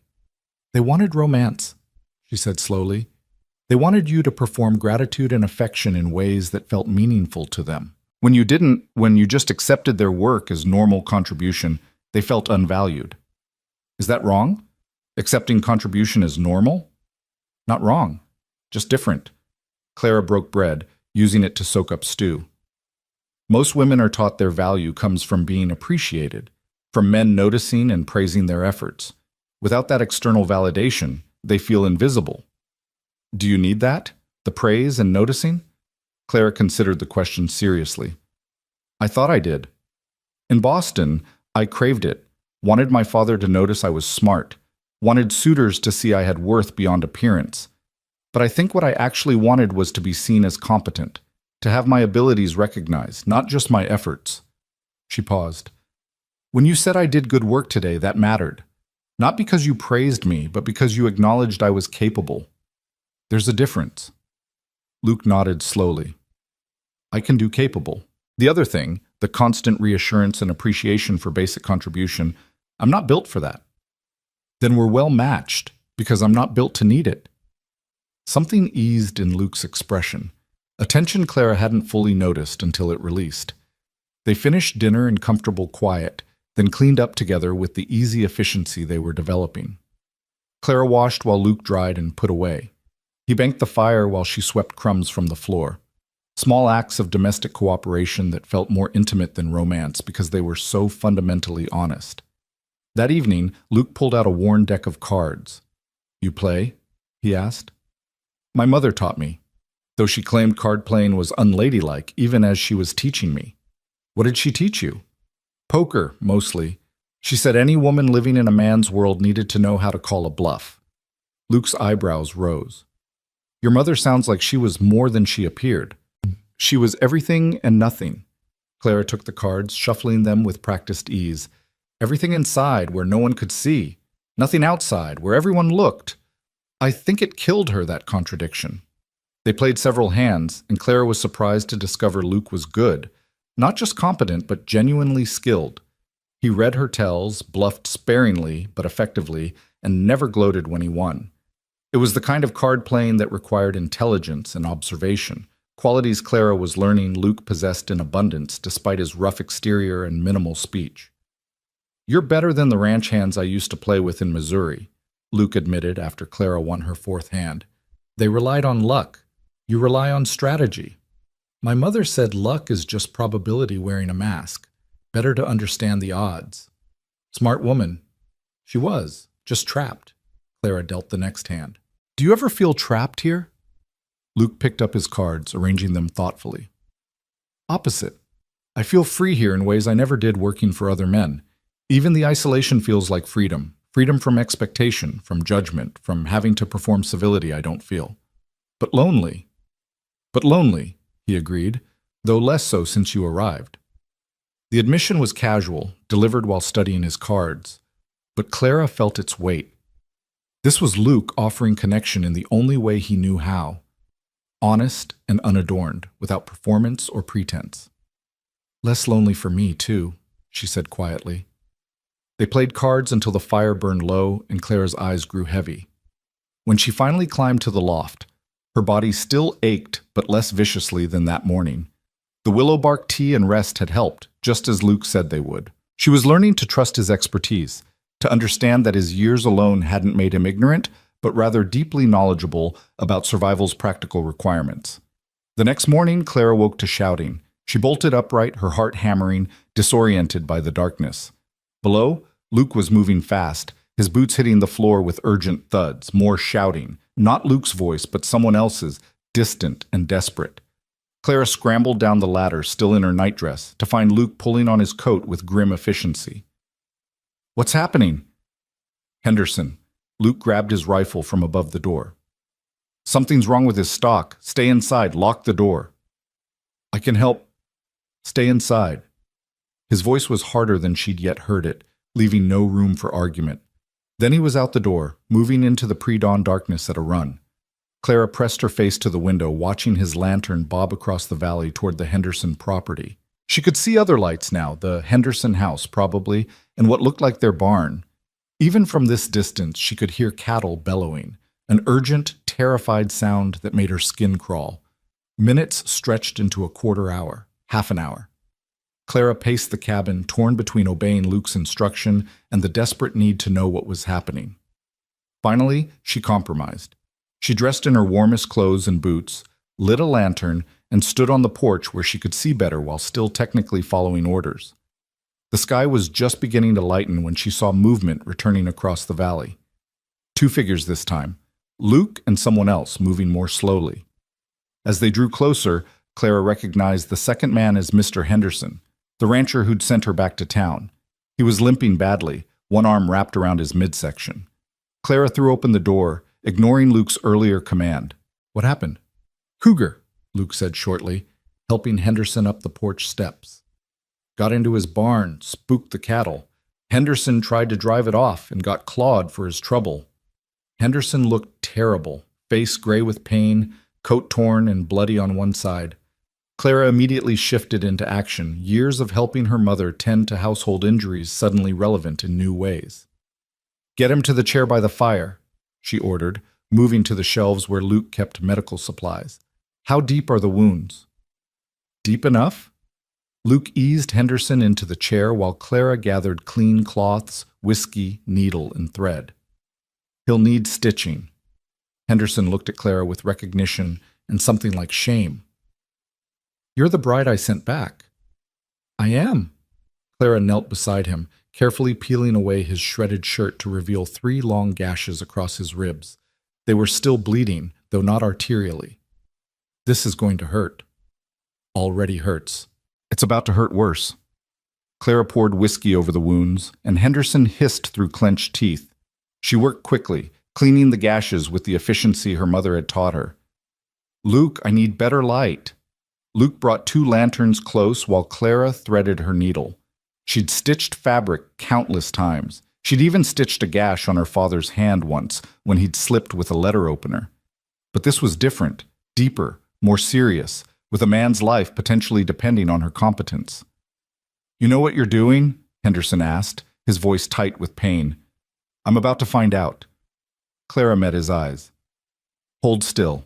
She began stitching, her hand steady despite her racing heart. Henderson gripped the chair arms hard enough to make the wood creak, but he didn't cry out. Clara worked methodically, closing each gash with small, neat stitches her mother would have approved of. Behind her, Luke watched silently, his presence solid and reassuring. "Why'd you come back for him?" Clara asked Luke as she worked, needing conversation to steady her nerves. "He's not your responsibility." "He's my neighbor. That makes him my responsibility." Luke's voice was matter-of-fact. "Out here, you help who needs helping. Otherwise, nobody survives." Henderson made a sound that might have been agreement or just pain. Clara finished the last stitch and bandaged the wounds with clean cloth, wrapping them tightly to prevent further bleeding. "Done," she announced. "You'll need to keep these clean and dry. Change the bandages daily. If they show signs of infection, redness, heat, pus, you'll need a doctor." "Nearest doctor is in town," Henderson said weakly. "Then don't let them get infected." Clara stood, washing blood from her hands in the basin. "You can rest here for a few hours before riding back. Luke, help me get him onto the bench. He needs to lie flat." They settled Henderson on the bench Clara had been sitting on during card games, covering him with a spare blanket. He was asleep within minutes, exhausted from pain and blood loss. Clara stood over him, her hands still trembling slightly from the aftermath of emergency care. "You did good," Luke said quietly. "Those stitches will hold." "My mother taught me. She said any woman might need to tend injuries with no doctor available." Clara moved to the wash basin, scrubbing her hands more thoroughly. "I never thought I'd actually need the skill." "That's frontier life. You need every skill you can get." Luke started making coffee, the familiar ritual somehow grounding after the chaos. "Henderson's lucky. That cougar could have killed him easily. Probably would have if he hadn't had a pitchfork handy." "Did he kill it?" "No, drove it off, but it'll be back. Cougars don't give up easy when they've found a food source." Luke's jaw tightened. "I'll need to track it today. Make sure it's moved on from both our properties." Clara felt cold dread settle in her stomach. "That's dangerous." "Everything out here is dangerous, but cougars near the ranch are more dangerous than tracking one through the mountains." He poured 2 cups of coffee, handing one to Clara. "I'll take the rifle and scout. Be back by nightfall." "I'll come with you." "No." "Luke." "No." He met her eyes steadily. "I'm not risking you on a cougar hunt. You're too valuable to lose over my pride." "Then you're too valuable to lose over yours," Clara shot back. "If something happens to you out there alone, then you'll handle the ranch until someone comes to check on us. You know enough now to keep things running for a few days. Luke's voice was gentle but immovable. Clara, I appreciate that you want to help, but this is my job, my expertise. Let me do it. Clara wanted to argue more, but she understood his logic. She'd been ranching for 4 days. He'd been doing it for 5 years. Her pride demanding she help didn't outweigh his experience knowing she'd be more liability than asset on a dangerous hunt. Fine, she conceded, but you'd better come back. I intend to. Something softened in his expression. I've got reasons to come back now. He left an hour later after Henderson woke and insisted on riding home despite Clara's medical protests. Luke saddled Scout and loaded his rifle, checking his ammunition with practiced care. Clara stood on the porch, watching him prepare, memorizing the sight of him in case it was the last time. Clara? Luke swung into the saddle, looking down at her. If I'm not back by full dark, don't come looking. Ride to town and get help. Understand? I understand. Promise me. I promise. He nodded once, then urged Scout into motion. Clara watched him ride toward the tree line where the cougar had likely fled, her heart in her throat. When he disappeared into the forest, she felt his absence like a physical wound. The day stretched endlessly. Clara threw herself into work, needing distraction from worry. She mucked out the stalls, fed the horses and cattle, gathered eggs from the angry hens. Every task took twice as long as when Luke did it, but she managed, driven by the need to prove she could handle the ranch alone if necessary. By mid-afternoon, she'd done everything she could think of. The animals were fed, the cabin was cleaned, bread was rising for tomorrow. She sat at the table with mending, but her hands were too restless to hold a needle steady. She tried reading one of Luke's books, but the words blurred together meaninglessly. Finally, she just stood at the window, watching the tree line, praying to a god she wasn't sure she believed in. The sun touched the western mountains. Shadows stretched across the valley. Clara lit lanterns, preparing for the possibility she might need to ride for help. She saddled Rosie, just in case. She packed supplies, water, food, extra ammunition for the rifle she barely knew how to use. Full dark arrived. No Luke. Clara stood on the porch, staring into the darkness, trying to decide if she should honor her promise or break it to go searching. Her practical mind said, keep your word. He knows these mountains and you don't. You'll get lost or hurt and make everything worse. Her heart said, he needs you. Go find him. She was still debating when she heard it, hoofbeats moving steadily through the darkness. A moment later, Scout emerged from the tree line, and Clara's knees nearly buckled with relief. Luke rode into the lamplight looking exhausted but whole. No visible injuries, no blood except what looked like old stains on his coat. He dismounted slowly, moving like every muscle ached. You're all right, Clara breathed, meeting him at the porch steps. I'm all right. Luke handed her Scout's reins. Can you tend him? I need to sit before I fall. Clara led Scout to the barn, her hands shaking with relief as she unsaddled him and rubbed him down. The horse was tired but sound, and she took her time caring for him, using the familiar work to steady herself. By the time she returned to the cabin, Luke had shed his coat and boots and was slumped in his chair by the fire. Did you find it? Claire asked, bringing him water. Found it. Tracked it 12 miles into the high country. It's not coming back. Territory's too good up there. Plenty of elk and deer. Won't bother with cattle when it has easier prey. Luke drank deeply, then looked at her. You handled things here? Everything's fed and watered, bread's rising. Henderson came by around noon to check his wounds. They look clean, no infection signs yet. Good. Luke closed his eyes, his head falling back against the chair. I'm sorry for worrying you. You did your job, just like you said you would. Clara sat on her bench, allowing herself to fully feel the fear that had gripped her all day. But Luke? Next time something dangerous needs doing, we talk about it first. We decide together whether the risk is worth it. He opened his eyes, studying her. You're not my responsibility to protect at the cost of everything else. And you're not my responsibility to protect at the cost of everything else, Clara countered. But we are responsible to each other. Partners share risk, share decisions. That's what you said you wanted. Someone to share the load. Let me do that. Luke was quiet for a long moment. Then he nodded slowly. You're right. I'm not used to considering anyone else's opinion. But you're right. Next time, we decide together. Thank you. They sat in tired silence as the fire burned low. Finally, Luke stirred, forcing himself upright. I should tend the horses one more time before bed. Make sure I already did. Clara met his surprised look. Final check an hour ago. Water's full, hay's distributed, stalls are mucked. Everything's done. Something crossed Luke's face. Surprise. Gratitude. Something deeper that Clara couldn't quite name. You didn't have to. Yes, I did. Because this is my ranch too, remember? My work, my responsibility. She stood, moving to the ladder. Get some rest, Luke. You've earned it. She climbed to the loft, leaving him by the dying fire. Through the floorboards, she heard him moving slowly, banking the fire, checking the door latch, settling into his bedroll. The sounds of a man who was beginning, finally, to trust he wasn't alone. Clara pulled the quilt, his mother's quilt, up to her chin and listened to the silence. Not empty silence, but the kind that came from shared space and mutual understanding.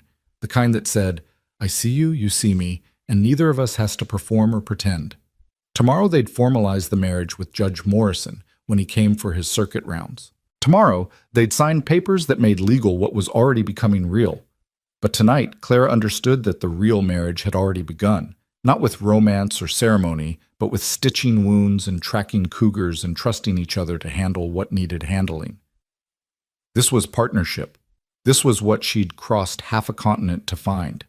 And lying in the darkness of her loft, listening to Luke's breathing slow into sleep below, Clara Hawthorne smiled and thought for the third time since arriving. I'm home. The next week passed in a rhythm that felt both new and ancient. Clara's body adapted to ranch work with surprising speed, her muscles developing the specific strength needed for pitching hay and hauling water. Luke taught her to read weather signs, the quality of light that meant snow was coming, the way cattle clustered before storms, the silence that preceded wind. She taught him to appreciate organized storage and hot meals that went beyond pure sustenance. They developed systems, small domestic arrangements that made the work flow more smoothly. Luke woke first and started fires. Clara made coffee while he tended the first round of animal care. They ate breakfast together, planned the day's work, then separated to their tasks. Lunch was quick and practical. Dinner was slower, a time to sit and talk or be comfortably silent, depending on what the day had demanded. Judge Morrison arrived on a Tuesday, riding a bay mare through light snow. He was an older man with a weathered face and kind eyes, the kind of frontier judge who understood law was sometimes less important than justice. Luke, he greeted, dismounting, Mrs. Fletcher said you'd finally taken a wife. Clara Hawthorne, Clara, this is Judge Morrison. Clara shook his hand, noting his assessing gaze. He was measuring her, she realized, trying to determine if she'd last longer than the others. Pleased to meet you, Judge. Come inside. Coffee's hot. They settled around the table while Morrison pulled papers from his saddlebag. This is straightforward. Marriage certificate, property rights documentation since you're joining an established ranch, and witness statements. I'll need both your signatures and then I'll witness and file with the territory when I get back to town. Clara read through the papers carefully, her mother's voice in her head reminding her to always know what she was signing. The language was clear. She and Luke would be legally married with shared property rights to Cedar Creek Ranch. In the event of Luke's death, she'd inherit everything. In the event of her death, he'd maintain ownership as he had before. This is fair, she said, picking up the pen. Luke signed first, his handwriting the same careful script she'd seen in his original letter. Then Clara signed, her own hand steady despite the magnitude of what she was doing. Clara Hawthorne became Clara Carver with simple strokes of ink on paper. Well then, Morrison said, countersigning as witness, by the power vested in me by Wyoming Territory, I pronounce you legally married. Luke, you may kiss your bride. Luke looked at Clara. Clara looked back. Neither moved. Morrison laughed. Or not. Plenty of time for that later. Let me tell you both. I've married 16 couples in this territory. 12 of them were mail order arrangements like yours. Of those 12, 4 have already ended in separation or annulment. Of the 8 remaining, at least 5 are miserable. The couples who last are the ones who understand marriage out here isn't about romance. It's about survival and partnership and honest respect. That's what we're building, Clara said. I can see that. Morrison tucked the papers away. Luke, you're lucky this time. She's got sense and strength. Don't waste it. I don't intend to. Morrison stayed for lunch, sharing news from town and nearby ranches. The Zimmerman place had lost cattle to the early cold. The Henderson spread was recovering from the cougar attack, though Henderson himself was apparently still bitter about the whole situation. Mrs. Fletcher had successfully matched 2 more couples, both of whom seemed reasonably content. She asks about you, Morrison told Clara. Wants to know if you're surviving or if she should expect you back in town by spring. Tell her I'm thriving, Clara said firmly, and I'll thank her properly when we come to town for supplies. After Morrison left, Clara stood on the porch watching him ride away. Behind her, Luke emerged from the cabin, coming to stand beside her. You all right? He asked. I'm married. Clara turned to look at him. Legally, officially, married to a man I've known for 8 days. Having second thoughts?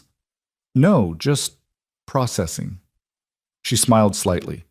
In Boston, I'd have had a year-long engagement, months of planning and fittings and social events. Here it's just signatures and coffee with a judge. You prefer one over the other? Clara thought about the Boston weddings she'd attended, the elaborate ceremonies, the expensive gowns, the performances of happiness that often concealed profound unhappiness. She thought about this morning. Simple papers, simple words, simple honesty. I prefer this, she said. This is real. Luke nodded slowly. Then, hesitantly, he reached for her hand. His palm was rough, calloused, warm. Clara laced her fingers through his, and they stood together watching the valley and the sky and the endless Wyoming horizon. Thank you, Luke said quietly, for staying, for trying, for not running when things got hard. Thank you for letting me be capable instead of decorative. You're more than capable, Clara. You're exactly what this place needed. He squeezed her hand gently. What I needed. They stood in the cold afternoon, 2 people who'd been lonely in different ways, learning that sometimes the best partnerships were built not on passion, but on honest recognition of mutual need and mutual strength. That night, after dinner and evening chores, Luke pulled out a small wooden box Clara hadn't seen before. My mother's, he explained, setting it on the table. She left it to me when she died. Said I should give it to my wife when I found one worth keeping. Clara opened the box carefully. Inside was a delicate chain with a small silver locket, tarnished with age but beautiful in its simplicity. Luke, I can't. You can. You're my wife now, legally and actually. He picked up the locket, opening it to reveal 2 faded photographs, a stern-looking couple from another generation. My grandparents. My mother wore this every day of her life. She wanted it passed to a woman who understood that marriage was work, not romance. That partnership mattered more than passion.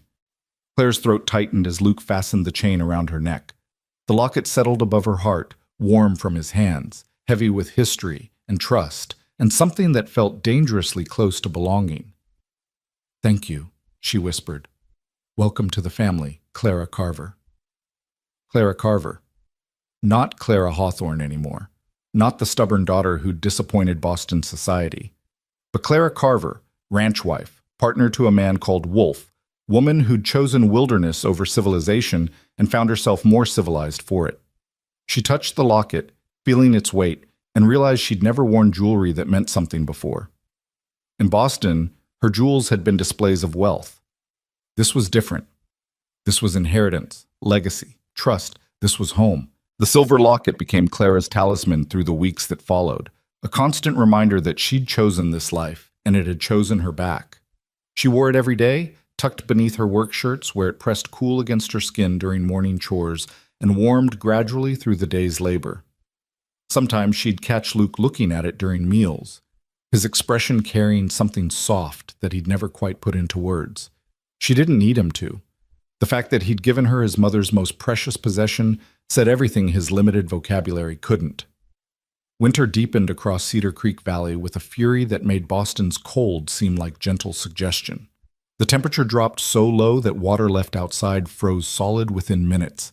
Snow fell in waves, sometimes light dustings that melted by noon, other times blizzards that buried fences and trapped them inside for days. Clara learned to read the sky with the same attention she'd once given to Boston's social calendars, understanding that survival depended on anticipating weather's moods. During one particularly vicious storm, they were confined to the cabin for 3 days straight. Clara worried the isolation would feel suffocating, that Luke's silence would become oppressive in such close quarters. Instead, she discovered a strange comfort in the forced proximity. They developed a rhythm that required few words, Luke maintaining the fires while Clara managed their limited food supplies, stretching meals to ensure they'd last if the storm continued. They worked on separate tasks in comfortable silence, occasionally sharing observations about the wind's direction or the snow's density, small practical exchanges that felt more intimate than poetry. On the second night of confinement, Clara was mending by lamplight when Luke suddenly spoke from his chair. "Tell me about your mother." Clara's needle paused mid-stitch. Luke rarely asked personal questions, preferring to let information emerge naturally over time. The directness of it caught her off guard. "Why?" she asked, not defensively, just curious. "You mention her often. Little things, how she taught you to stitch wounds, to read weather in people's faces, to call bluffs. She sounds like she was more than the ghost you described." Luke set down the harness he'd been mending. "I want to know who she actually was." Clara set aside her mending, gathering her thoughts. Outside, wind shrieked around the cabin's corners, but inside the fire crackled warmly, creating a small pocket of safety against the storm. "Her name was Eleanor," Clara began. "Eleanor Blackwood, before she married. She came from a good family, not wealthy, but respectable, educated, which was unusual for her generation. She could read Latin and Greek, understood mathematics, had opinions on everything from politics to philosophy." Clara smiled sadly. "My father courted her because she was beautiful and accomplished. He married her because she made him look sophisticated, and then he spent 28 years systematically crushing everything that made her interesting." "How?" Luke's voice was quiet but intent. "Small cuts, mostly. Dismissing her opinions in company, redirecting conversations when she showed too much knowledge, telling her that men preferred women who listened rather than spoke. She tried to fight it at first. I remember being very young and hearing them argue behind closed doors. But eventually she just stopped. Stopped arguing, stopped offering opinions, stopped being visible." Clara touched the locket at her throat. "She saved all her real self for private moments with me, teaching me things my father would have disapproved of, warning me not to make her mistakes." "But you almost did," Luke observed. "You said you nearly let Boston society shape you the same way." "I tried to be what they wanted, spent years trying." Clara picked up her mending again, needing her hands occupied. "But I couldn't manage it. Every time I forced myself to be quiet in a conversation, I felt like I was drowning. Every time I pretended to be less intelligent than I was, something inside me screamed. I kept thinking of my mother, of how she'd looked in those final years, like a faded photograph of herself. I couldn't become that." Luke was silent for a moment, his gaze distant. "My mother was the opposite. Never quiet, never small. My father tried once to tell her women shouldn't have opinions about ranch management, and she laughed in his face. Told him she'd been running that ranch since she was 12 and he'd do well to listen to someone with more experience." A slight smile crossed his face. He never made that mistake again. "You loved her very much." "I did. Still do, I suppose, even though she's gone." Luke stood, moving to add wood to the fire. "She would have liked you, would have appreciated that you're not afraid of work or silence, would have respected that you left Boston rather than let it kill you slowly." "I wish I could have met her." "Me too."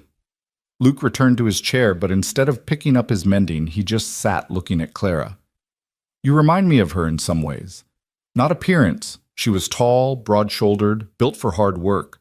But the spine, the refusal to be made small, the way you face problems head-on instead of hoping they'll resolve themselves." Clara felt warmth spread through her chest that had nothing to do with the fire. "That might be the nicest thing anyone's ever said to me." "It's just truth." Luke's voice was matter-of-fact, as if he'd simply observed weather patterns rather than offered profound compliment. You're strong, Clara. Stronger than you probably know. The storm finally broke on the fourth day, leaving the valley buried under 3 feet of fresh snow. Digging out became a monumental task that consumed days of brutal labor. Clara and Luke worked side by side, shoveling paths to the barn, the chicken coop, the cattle feeding stations. Clara's arms screamed protest, her back ached, and her face burned from windburn despite the scarf she kept wrapped around it. But she pushed through, driven by Luke's steady example and her own stubborn refusal to be the weak link.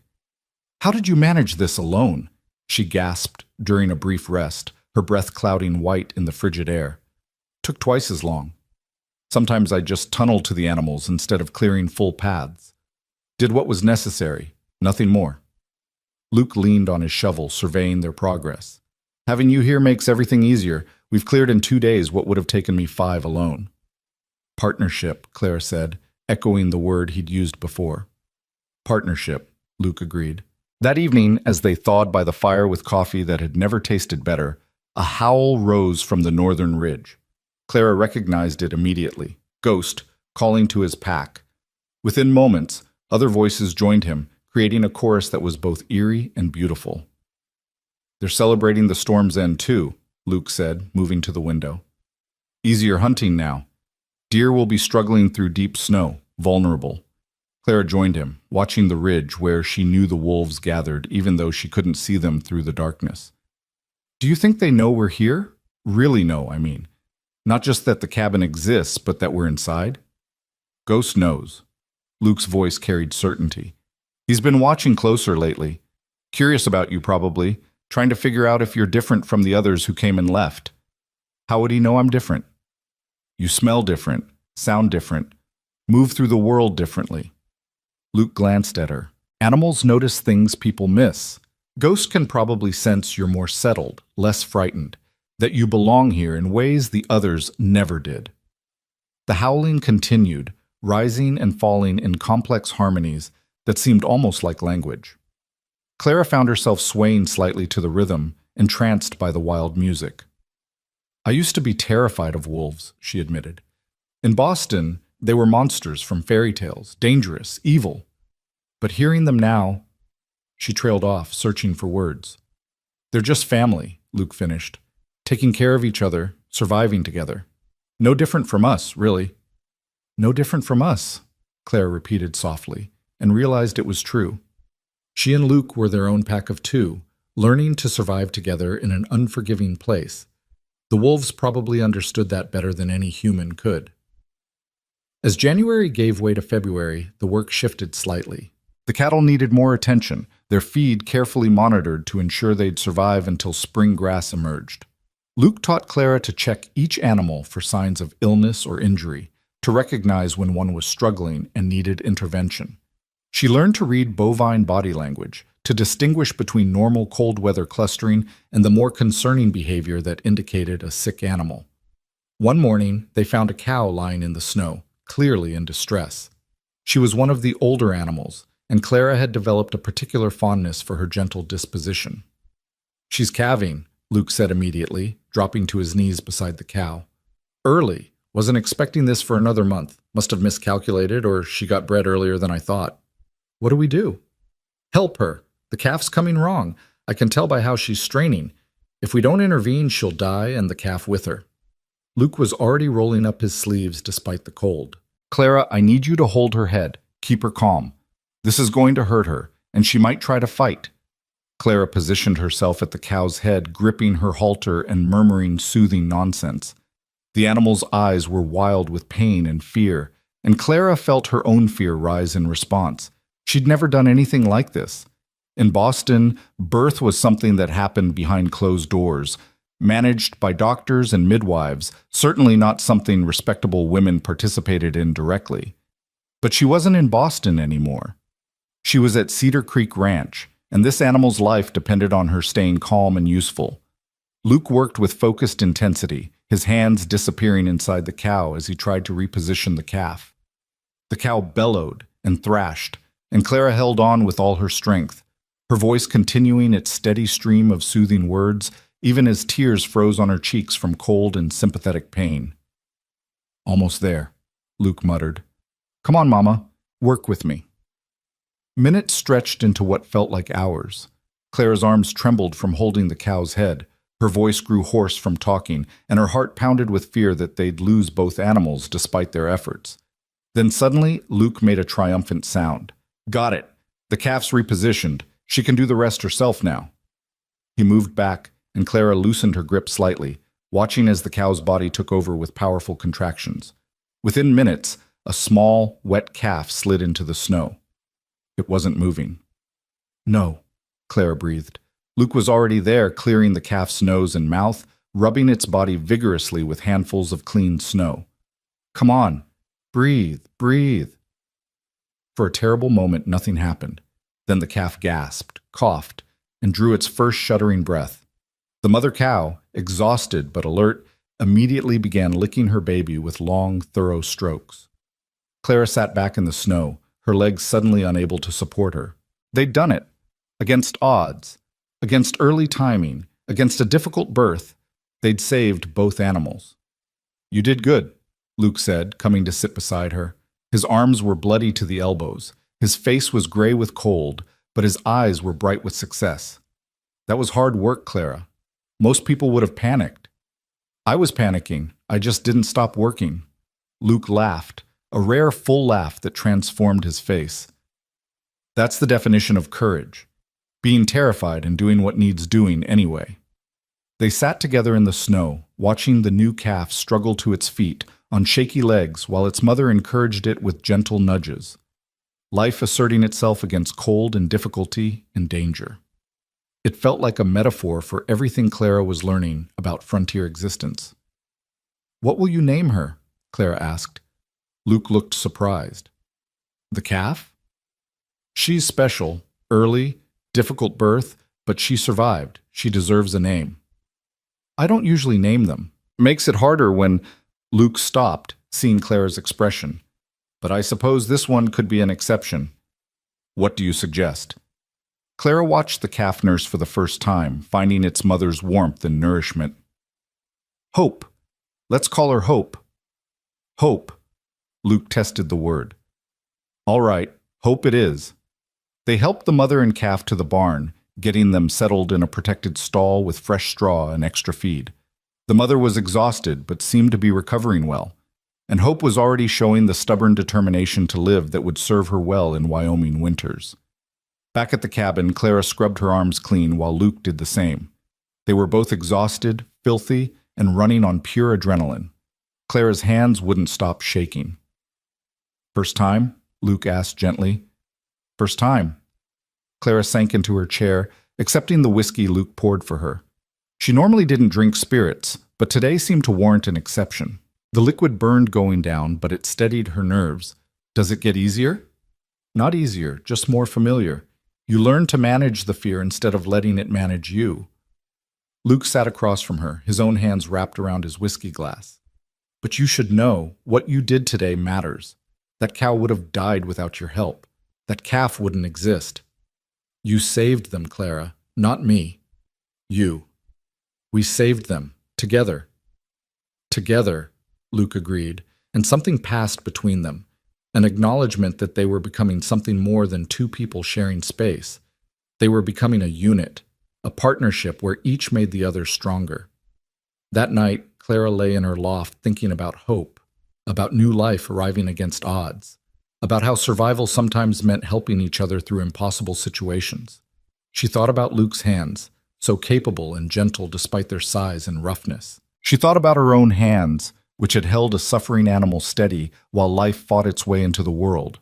In Boston, her hands had poured tea and embroidered pillows and performed all the delicate, useless tasks that demonstrated feminine refinement. Here, her hands saved lives. Here, her hands mattered.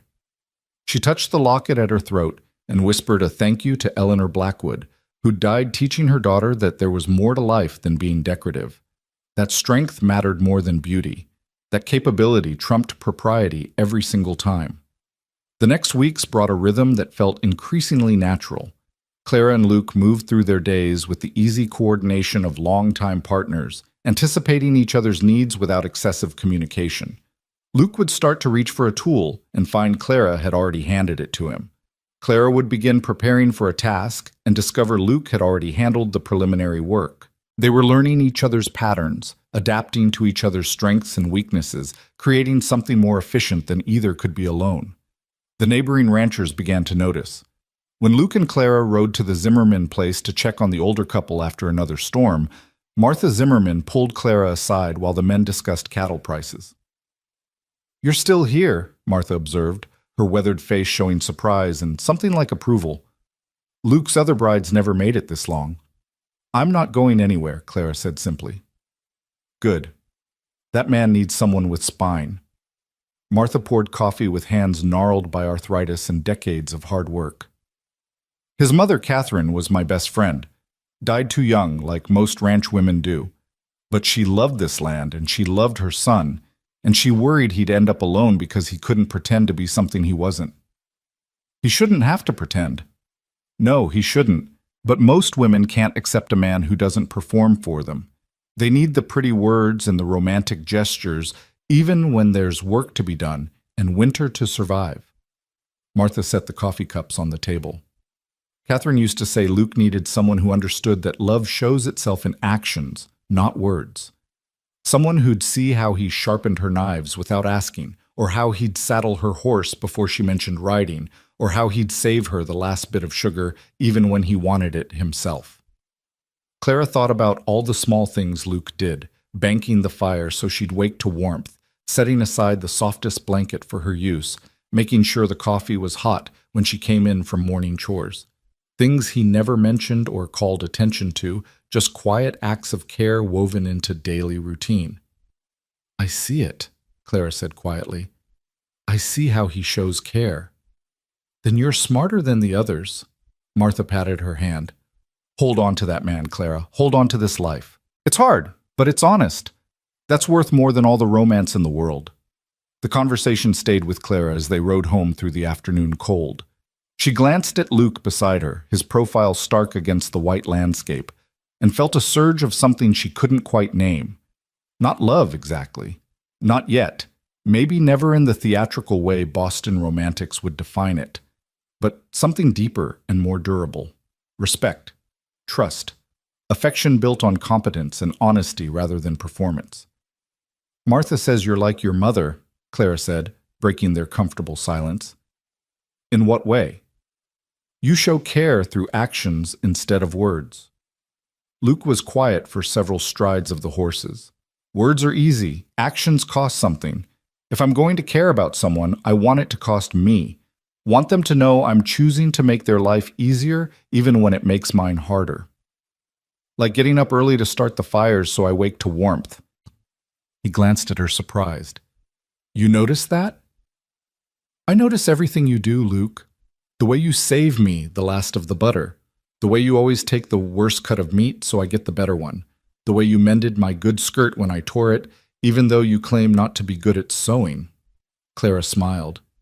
"You show care in 100 small ways every day. I'd be blind not to see it." Luke's hands tightened on the reins, and Clara could see the muscles in his jaw working. When he finally spoke, his voice was rough. "No one's ever noticed before. The others, they wanted grand gestures. Flowers when there weren't any flowers to pick. Poetry when I don't know poetry. They wanted me to say I loved them, even when love wasn't what we had. But the small things, the daily things, those didn't matter to them. They mattered to me." Clara urged Rosie closer until her leg brushed against Luke's. "They matter more than all the poetry in the world." They rode the rest of the way home in silence, but it was a different quality of silence than before. Charged with acknowledgement and understanding, with feelings neither of them had words for but both recognized in the other. That evening, Luke did something he'd never done before. After dinner, after evening chores, after their usual quiet routine, he stood from his chair and extended his hand to Clara. "Dance with me," he said. Clara blinked in surprise. "There's no music." "Don't need music, just need to hold you." His voice was gruff, almost embarrassed, but his hand remained steady. "You said actions matter more than words. This is me showing you what I don't know how to say." Clara took his hand and let him pull her to her feet. There was no music, No proper dance floor, just worn wooden planks and the crackle of fire, and two people learning to move together. Luke's hand settled at her waist, large and warm. Clara's hand found his shoulder, feeling the solid muscle beneath his shirt. They swayed in the lamplight, not really dancing, just holding each other and moving slightly to a rhythm only they could hear. "I'm not good at this," Luke murmured. "You're perfect at this," Clara corrected. They moved together as snow began falling outside, as wind sang around the cabin's corners, as the fire burned low and warm. No words passed between them, because none were needed. This was communication of a deeper kind, bodies learning trust, boundaries softening, walls coming down one brick at a time. When they finally separated, Luke didn't let go of her hand immediately. He stood looking down at her, his expression carrying something vulnerable and uncertain. "Clara, He stopped, struggling with words he'd never been good at forming. "What I mean is—" Clara rose on her toes and kissed his cheek, just a brief press of lips against rough beard. "I know, I feel it too." Relief flooded his face. "You do?" "Yes. We don't need to name it or define it or rush it. We just need to keep doing what we're doing, building something real, something honest, something that matters." Luke nodded slowly, then surprised her by pulling her into a proper embrace, his arms wrapping around her completely. Clara melted into it, resting her head against his chest and hearing the steady thump of his heart. This was safety. This was home. This was everything Boston's grand romances had promised and never delivered. They stood holding each other while the fire died to embers and the night deepened around them. Two people who'd been lonely in different ways, finding that sometimes the best love was the kind that grew slowly from respect and partnership, rather than exploding fully formed from passion. Finally, reluctantly, they separated. Luke banked the fire while Clara checked the door and windows. They moved through the evening routine one final time, but something had shifted. A wall had come down. A bridge had been built. "Good night, Clara," Luke said as she climbed the ladder. "Good night, Luke." She paused halfway up, looking back at him. "Thank you. For the dance. For showing me instead of telling me. Thank you for seeing it. For understanding what I don't know how to explain." Clara continued to her loft and settled under the quilt, touching the locket that had brought her into this family. Below, she could hear Luke settling into his bedroll, the familiar sounds of him preparing for sleep. But tonight, those sounds carried new meaning. Tonight, they weren't just two people cohabitating out of practical necessity. They were becoming something more. And Clara, lying in the darkness with a smile on her face, thought about how she'd crossed 1,800 miles expecting nothing and found everything that mattered. March arrived with false promises of spring that turned into brutal late-season storms. During one particularly bad week, the temperature plummeted and stayed below zero for days. The cattle suffered despite Luke and Clara's best efforts, and they lost 2 head to the cold. Luke took it hard, his jaw tight with self-recrimination as they buried the animals in ground so frozen it took hours to dig adequate graves. "I should have moved them to better shelter sooner," he said, his voice flat with exhausted guilt. "Should have anticipated how bad it would get." "You can't control the weather, Luke. We did everything we could." Clara's hands ached from digging. Her body was numb with cold, but she kept working beside him. Sometimes loss happens despite best efforts. Catherine would have anticipated it. She had better instincts for weather. Catherine had years of experience you're still building. Stop comparing yourself to an impossible standard. Clara drove her shovel into the frozen earth with more force than necessary. "We're doing fine. The ranch is fine. Losing 2 animals is terrible, but not catastrophic. We'll recover." Luke looked at her then, his eyes red-rimmed from wind and what might have been unshed tears. "You're right. I know you're right, but losing stock feels like failure." "Failure is giving up. This is just setback." Clara moved closer, gripping his arm through his thick coat. "We're partners, remember? That means when you struggle, I hold you up. When I struggle, you hold me up. Right now you're struggling, so let me carry some of this." Something in Luke's expression cracked, and he pulled Clara into a fierce embrace, his face buried in her shoulder. She held him while he shook. Whether from cold or grief or relief at being understood, she couldn't tell. It didn't matter. She just held him and let him be human and vulnerable in ways the frontier usually forbade. That night, for the first time since Clara had arrived, Luke climbed the ladder to her loft. Can I? He started, then stopped, looking uncertain. Come here, Clara said, pulling back the quilt in invitation. Luke removed his boots and lay down beside her, and Clara wrapped them both in the quilt his mother had made. He was warm and solid and still trembling slightly. Clara curved against him, offering comfort with her presence, and felt his breathing gradually slow and deepen. Thank you, he whispered into the darkness. For what? For not expecting me to be invincible, for letting me be weak sometimes. You're not weak. You're human. There's a difference. Clara found his hand under the quilt and laced her fingers through his. Besides, we're partners. That means I get to see all of you, not just the strong parts. Luke's thumb brushed across her knuckles, a small gesture that carried enormous weight. I'm falling in love with you. I don't know how to do it right, and I'll probably disappoint you 100 different ways, but it's happening whether I'm good at it or not. Clara's heart lurched in her chest, not with surprise, but with recognition. I'm falling in love with you too. The real you, not some romanticized version. The man who shows care through actions and struggles with loss and dances without music because he doesn't know how else to communicate. That's enough? The real me is enough? The real you is everything. They lay together as the wind howled and the cabin creaked, and the night pressed cold against the windows.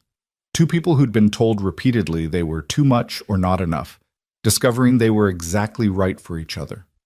In the morning, they woke tangled together, and Luke's first words were, Is this all right, me being up here? More than all right. Clara stretched, feeling muscles protest but not minding. Though we should probably discuss sleeping arrangements going forward. What do you want? Clara considered. In Boston, this would be scandalous, discussing sleeping arrangements so frankly with a man, even her husband. But this wasn't Boston, and frankness had served them better than propriety ever could. I want you here, every night, not because I need protection or because I'm afraid, but because I sleep better knowing you're close. Because partnership means sharing space and warmth in lives, not maintaining artificial boundaries. Relief washed over Luke's face. I want that too. Wanted it for weeks, but didn't want to presume. Then it's settled. Tonight you bring your bedroll up here, and we'll figure out permanent arrangements later. They sealed the agreement with a kiss, their first real kiss, soft and tentative, and carrying the weight of everything they'd built together. When they finally separated, both were smiling. We should get to work, Luke said, though he made no move to leave the warm nest of quilts. We should, Clara agreed, also not moving. They lay there a few minutes longer, stealing time from the demanding day, learning the feel of waking up together. Finally, necessity drove them from the loft and into the cold morning air. But as they moved through morning chores, Clara caught Luke watching her with an expression so tender it made her breath catch. And when their hands brushed passing tools, the contact felt deliberate and precious. They were building something rare. Not a fairy tale romance, but something more durable. Partnership tempered by hardship, affection deepened by honesty, love that grew from seeing each other clearly and choosing each other anyway. That evening, Luke carried his bedroll up to the loft, and they rearranged the space to accommodate two people. It required creativity and compromise. Luke was large and the loft was small. But they made it work, because making things work was what they did best. As they settled in for their first official night sharing the space, Clara thought about the telegram that had started everything. Too stubborn, it had said, as if stubbornness was weakness rather than strength, as if refusing to be made small was flaw rather than survival. She touched the locket at her throat and smiled. That stubborn woman had crossed half a continent and found a man who needed exactly what she had to offer: fire and fight and fierce determination to build something real. What are you smiling about? Luke asked, pulling her close.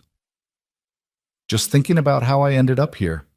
How Mr. Henderson called me too stubborn, and Luke Carver said that fire was exactly what he needed. Luke chuckled, the sound rumbling through his chest where Clara's head rested. Henderson's an idiot. Your fire is the best thing that ever happened to this ranch. Our ranch, Clara corrected. Our ranch, Luke agreed and kissed the top of her head. Outside, wolves sang on the ridge. Inside, two people who'd been lonely in different ways held each other and listened to the wild music and understood they'd found something worth keeping. The wolves' song faded into the night, and Clara fell asleep wrapped in Luke's arms, feeling more secure than she'd ever felt in her father's guarded Boston brownstone. Safety, she was learning, had nothing to do with locked doors and social propriety. It had everything to do with trust and partnership and knowing someone would face the darkness beside you rather than demanding you face it alone for the sake of maintaining appearances. Spring arrived slowly, reluctantly, as if winter was unwilling to relinquish its grip on Cedar Creek Valley. The snow began melting in earnest by mid-March, turning the ranch into a muddy chaos that made every task twice as difficult.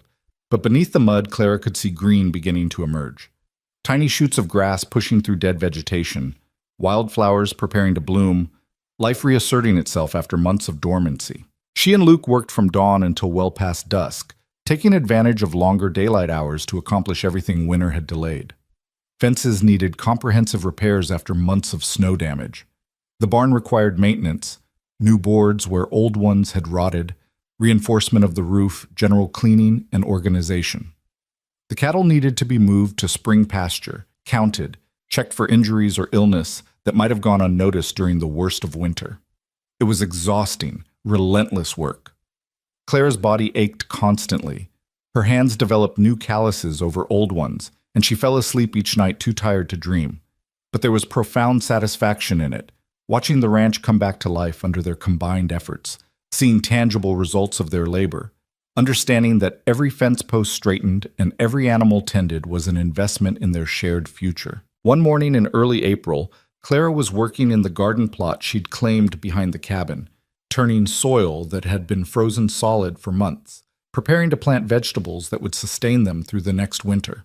Luke had ridden out to check the eastern fence line, leaving her alone with her thoughts and the satisfying physical labor of cultivation. She was so focused on her work that she didn't hear the approaching horse until it was quite close. Clara straightened, shading her eyes against the morning sun, and recognized the rider immediately. Mrs. Fletcher, looking considerably more weathered than she had in January, pulled her mare to a stop at the garden's edge. "Mrs. Carver," the older woman said, her tone carrying equal parts surprise and approval. "Or should I still call you Miss Hawthorne?" "Mrs. Carver is fine." Clara pulled off her work gloves, noting how different her hands looked now, strong, capable, scarred from honest labor. "This is an unexpected visit. Is something wrong?" "On the contrary, I'm making my spring rounds, checking on the matches I made over winter, seeing who lasted and who didn't." Mrs. Fletcher dismounted with a slight groan. "I won't lie to you, I didn't expect to find you still here. Luke's track record suggested you'd be gone by March at the latest." Clara gestured toward the cabin. "Come inside. Coffee's hot, and I've got fresh bread from this morning's baking." Once they were settled at the table with coffee and thick slices of bread, Mrs. Fletcher studied Clara with unconcealed curiosity. "You look different, stronger, more settled." "I am different. This place changes you if you let it." Clara sipped her coffee, remembering the frightened, desperate woman who'd sat in Mrs. Fletcher's office 4 months ago. Or maybe it just lets you become who you actually are instead of who everyone expects. Poetic way of putting it. Mrs. Fletcher spread butter on her bread with deliberate care. "Luke treating you well?" "Luke is exactly what he promised to be. Honest, hardworking, a good partner. Nothing more, nothing less." Clara met the older woman's eyes steadily. "You were right about him. He doesn't perform or pretend, but he shows care in ways that matter more than performance ever could." "And you're happy?" Clara considered the question seriously. Happy seemed too simple a word for what she felt. Satisfied, certainly. Purposeful, absolutely. Challenged and exhausted and more alive than she'd ever been. But happy in the uncomplicated, carefree sense? Perhaps not. Yet she wouldn't trade this complicated satisfaction for any amount of simple happiness. "I'm building something real," she finally said. "Something that matters. Whether that constitutes happiness depends on your definition, but by mine, yes, I'm happy." Mrs. Fletcher nodded slowly, something like respect crossing her weathered features. "You're only the second bride I've sent to Cedar Creek who's made it past 3 months. The first was Catherine, Luke's mother, years before my time here. She lasted 40 years before fever took her. I hope you make it just as long." "I intend to." Clara refilled their coffee cups. But Mrs. Fletcher, I need to understand something. Why did you send the others if you knew they wouldn't last? Why set Luke up for repeated failure? The older woman was quiet for a long moment, staring into her coffee as if reading prophecies in the dark liquid. Because I hoped one of them would surprise me, would prove stronger than they appeared, would understand that Luke wasn't a project to fix, but a man to partner with. She looked up, her eyes sharp. And because Luke kept requesting matches despite the failures, he wanted companionship badly enough to risk repeated rejection. Who was I to deny him hope? Even knowing it would likely end in disappointment? Hope has to start somewhere. Even impossible hope is better than resignation. Mrs. Fletcher set down her cup. Besides, I was right eventually. You're still here building something with him. That makes all the previous failures worth it. Luke returned around midday, and his surprise at finding Mrs. Fletcher at their table was almost comical. He stood in the doorway, muddy and tired, looking between the two women with obvious wariness. "Abigail," he said cautiously, "didn't expect to see you out here." "Spring rounds, checking on my matches." Mrs. Fletcher stood, gathering her coat. "I'm pleased to report that this one seems to be working out considerably better than your previous attempts. Clara's different." Luke's voice carried simple certainty. "She's not trying to change me or fix me or make me into something I'm not. She just is. And that's enough." "More than enough," Clara corrected gently. Mrs. Fletcher looked between them, and something soft entered her expression. "Well, I'll leave you to your work. But Luke, you should know, the whole territory is talking about the Wolf of Cedar Creek finally finding a bride who can handle him. You're becoming a success story. Don't care what the territory thinks. Only care what Clara thinks." Luke moved to stand beside Clara's chair, his hand resting briefly on her shoulder. "But I appreciate you bringing her here. Best match you ever made." After Mrs. Fletcher departed, Clara and Luke stood on the porch watching her ride away. Luke's arm settled around Clara's waist, pulling her against his side. "You told her we were happy," he said quietly. "We are, aren't we?" "Yes, but I didn't realize you felt that way." "You never said." Clara turned in his arms, looking up at his sun-weathered face. "I don't need to say everything I feel. Sometimes showing is enough. But since you need to hear it, yes, Luke, I'm happy. Happier than I've ever been, even though the work is brutal and the isolation is real, and nothing about this life is easy." "Because?" "Because it's honest. Because you're honest. Because every day I get to be fully myself instead of some diminished version that fits other people's expectations." Clara rose on her toes to kiss him, tasting coffee and morning work, and the particular flavor that was uniquely his. "Because I chose this, and you chose me, and we're building something neither of us could build alone." Luke held her close, his face buried in her hair. "I love you, Clara Carver. Not sure I'm saying it right, but I mean it with everything I have. You're saying it perfectly, and I love you too, the real you, not some idealized version. The man who shows care through actions and struggles to find words, and needs me as much as I need him." They stood holding each other while the spring sun warmed their backs, and the valley stretched around them, alive with possibility.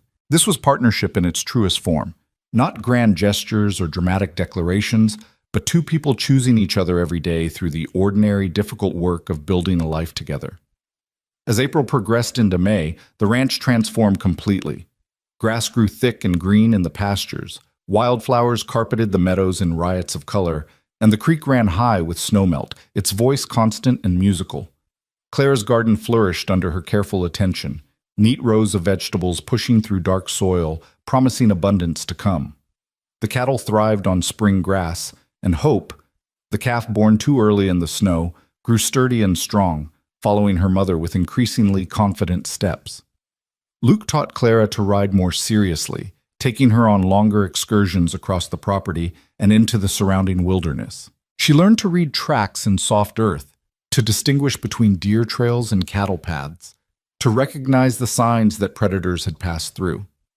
The land became familiar territory rather than frightening unknown, and Clara found herself developing the same deep attachment Luke felt, understanding why he'd built his life here, why he'd endured loneliness rather than leave, why this harsh place felt more like home than any civilized town could. One evening, in late May, they rode to the high meadow Luke had mentioned during their first fence line inspection. It was everything he'd promised, a secret valley carpeted in wildflowers, surrounded by protective ridges, beautiful enough to make Clara's throat tight with emotion. "This is where I come when I need to think," Luke admitted as they dismounted. "When the ranch gets overwhelming or I need to remember why I chose this life. Something about this place makes everything clear." Clara walked through the flowers, lupine and Indian paintbrush, columbine and forget-me-nots, a dozen other varieties she couldn't name. It's perfect. Like the world showing off. Like the world reminding us there's beauty in the difficult things. That survival and beauty can coexist. Luke stood beside her, his hand finding hers. "I wanted to bring you here because I've been thinking about the future, about what we're building and where it might lead." Clara's heart quickened. "What have you been thinking?" "That I want this to be permanent. Want you to be permanent. I know we got married out of practical necessity, but it's become more than that, at least for me." Luke turned to face her fully. "I want children with you someday. Want to build a family that lasts generations. Want to make Cedar Creek Ranch something we pass down to sons and daughters who understand hard work and honest living." Tears pricked Clara's eyes, not from sadness, but from overwhelming recognition that she wanted exactly the same thing. "I want that too. Want babies who learn to ride before they can run properly. Want to teach daughters they can be strong and capable. Want to build something that outlasts us." "You're sure? It won't be easy. Raising children out here with no neighbors close by, no easy access to doctors or schools. You'd have to teach them yourself, handle medical emergencies alone sometimes when I'm working distant sections of the ranch." "I'm sure. Because we'll do it together, the same way we do everything else. Partnership, remember? Sharing the load, holding each other up when things get hard." Clara squeezed his hand. "Besides, I think our children will be extraordinary. Stubborn enough to survive anything, honest enough to see the world clearly, strong enough to build lives that matter." Luke pulled her close, and they stood together in the flower-filled meadow, making promises about futures they couldn't predict but were determined to create. This was faith in its most practical form, not blind optimism, but conscious choice to believe in something worth building. "When?" Clara asked eventually. "When do we start trying for a family?" "No rush. Let's give ourselves another year to fully establish the ranch, to build up reserves in case pregnancy and infancy make work difficult for you. Want to be smart about this, not reckless." Luke's hand moved to rest against her stomach, large and warm through her shirt. "But knowing it's coming, knowing you want it too, that changes everything, gives all this work even more meaning."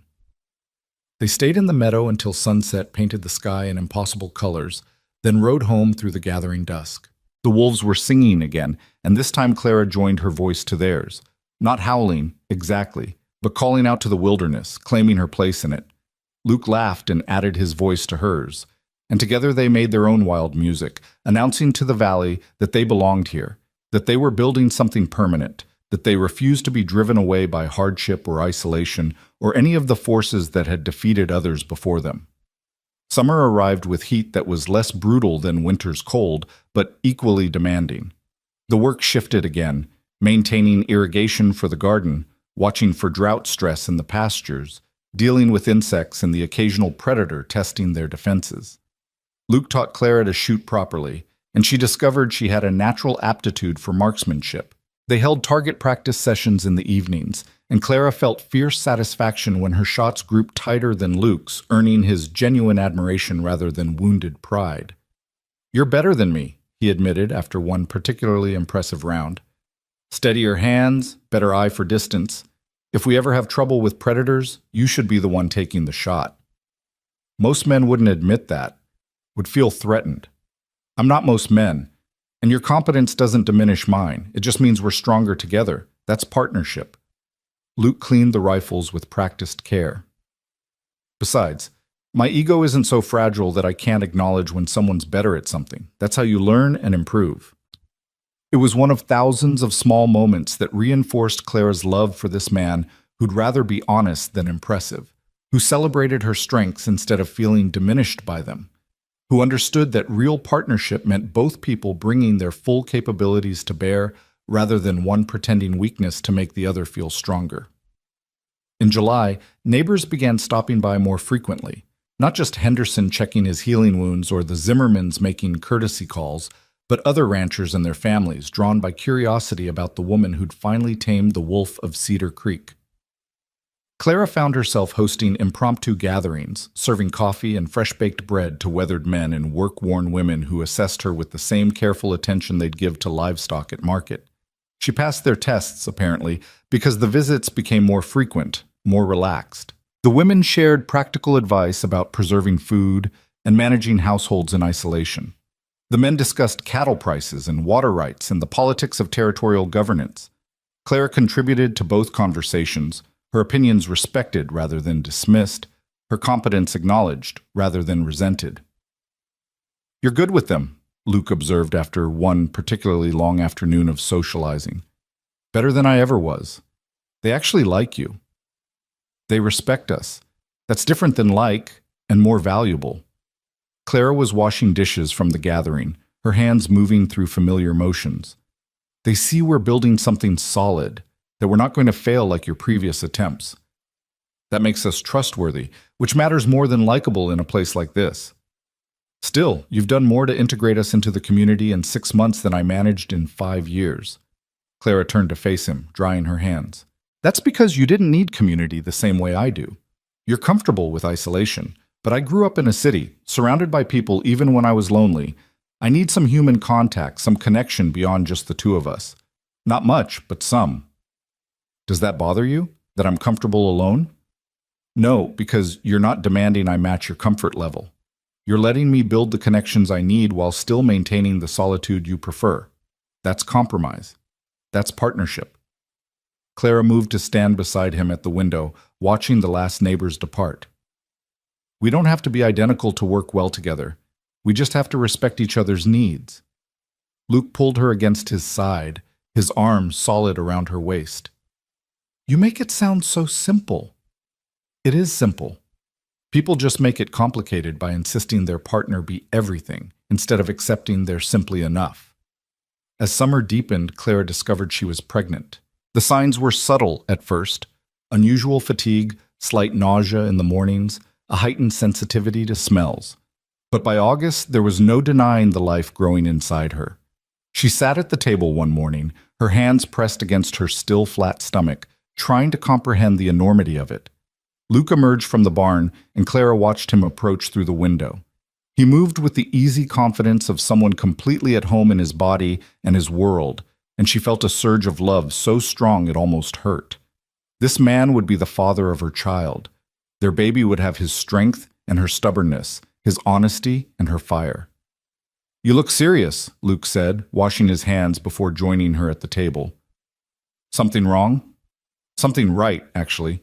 Clara took his hand, pressing it against her stomach. "I'm pregnant, about 2 months along, I think." Luke's hand flattened against her, his eyes widening with something between joy and terror. "You're sure?" "As sure as I can be without a doctor confirming, but yes, I'm sure. All the signs are there." For a moment, Luke simply stared at where his hand rested. Then he was pulling Clara into his arms, holding her with a gentleness she hadn't known he possessed, his face buried in her hair as his shoulders shook with emotion. "We're going to be parents," he whispered, his voice rough with feeling. "We're actually going to have a family." "We are." Clara held him just as tightly, feeling the magnitude of what they'd created. "Are you ready for this?" "No, absolutely not. Terrified, actually." Luke pulled back enough to meet her eyes. "But we'll figure it out together, same as everything else. Partnership, right?" "Partnership," Clara agreed, and kissed him to seal the promise. The pregnancy progressed smoothly through the fall. Clara's body changed gradually, her stomach rounding, her breasts growing tender, her energy levels fluctuating wildly. Luke became almost comically overprotective, trying to prevent her from doing any heavy work, until Clara firmly informed him that pregnancy wasn't illness, and she was perfectly capable of continuing ranch work until her body told her otherwise. They compromised, as they always did. Clara took on lighter tasks, tending the garden, managing the chickens, handling indoor work and meal preparation. Luke handled the heavier labor, though he taught Clara everything she'd need to know in case she had to manage alone if something went wrong during calving season. They prepared the loft for the baby, building a small cradle from cedar wood and lining it with soft blankets Clara stitched during increasingly limited daylight hours. Winter returned, but this time Clara knew what to expect. She'd survived one Wyoming winter and felt confident she could survive another, even pregnant.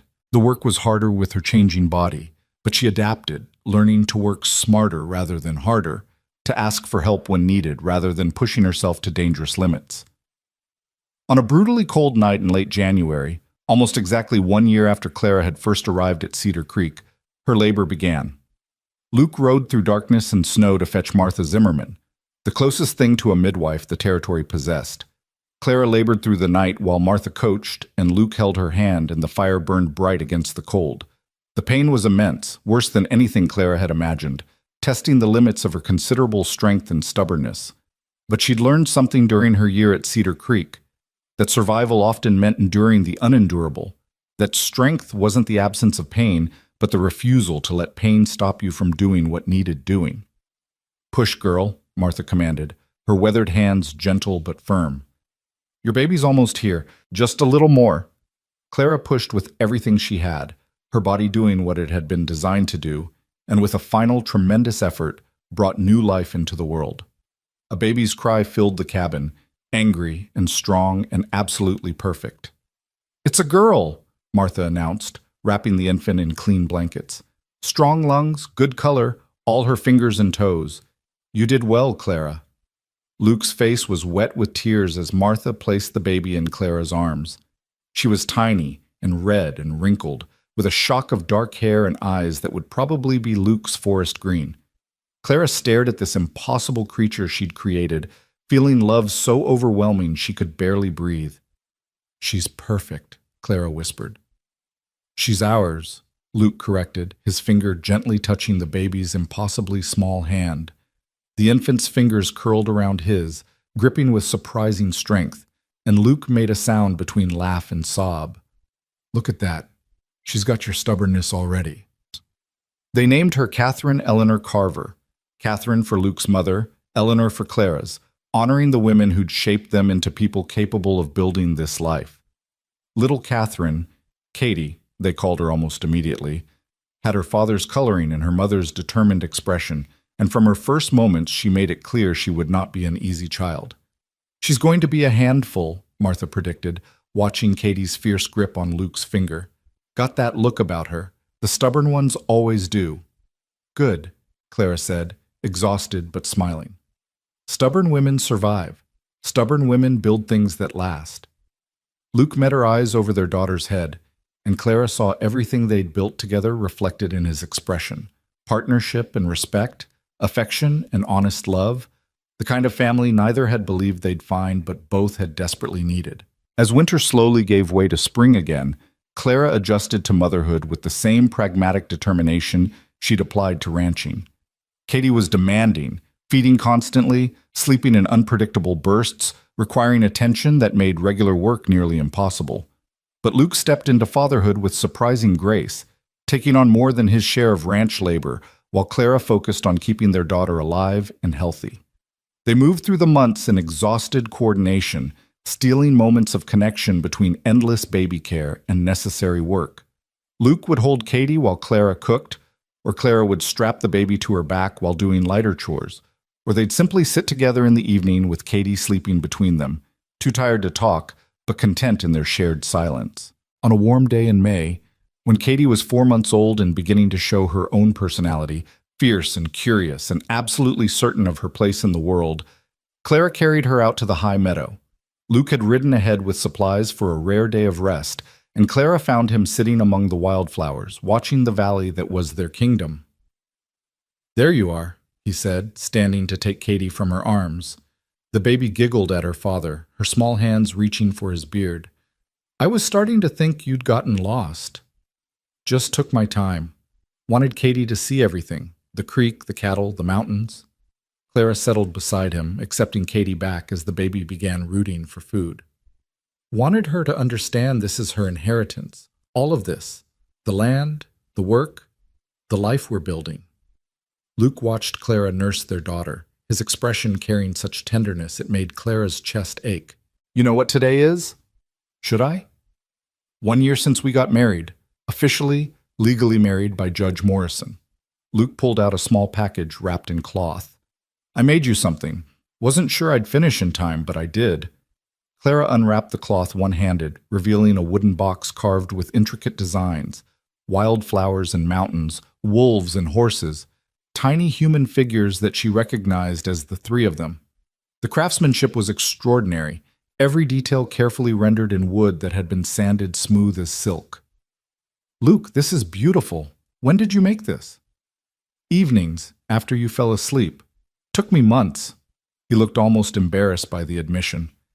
I wanted to make something permanent, something that showed how I felt even though I'm not good with words, something Katie could have someday, to remember where she came from.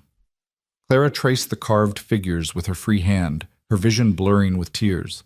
This is the most romantic thing anyone's ever done for me, more than all the flowers and poetry in the world. Because it's real. It's honest.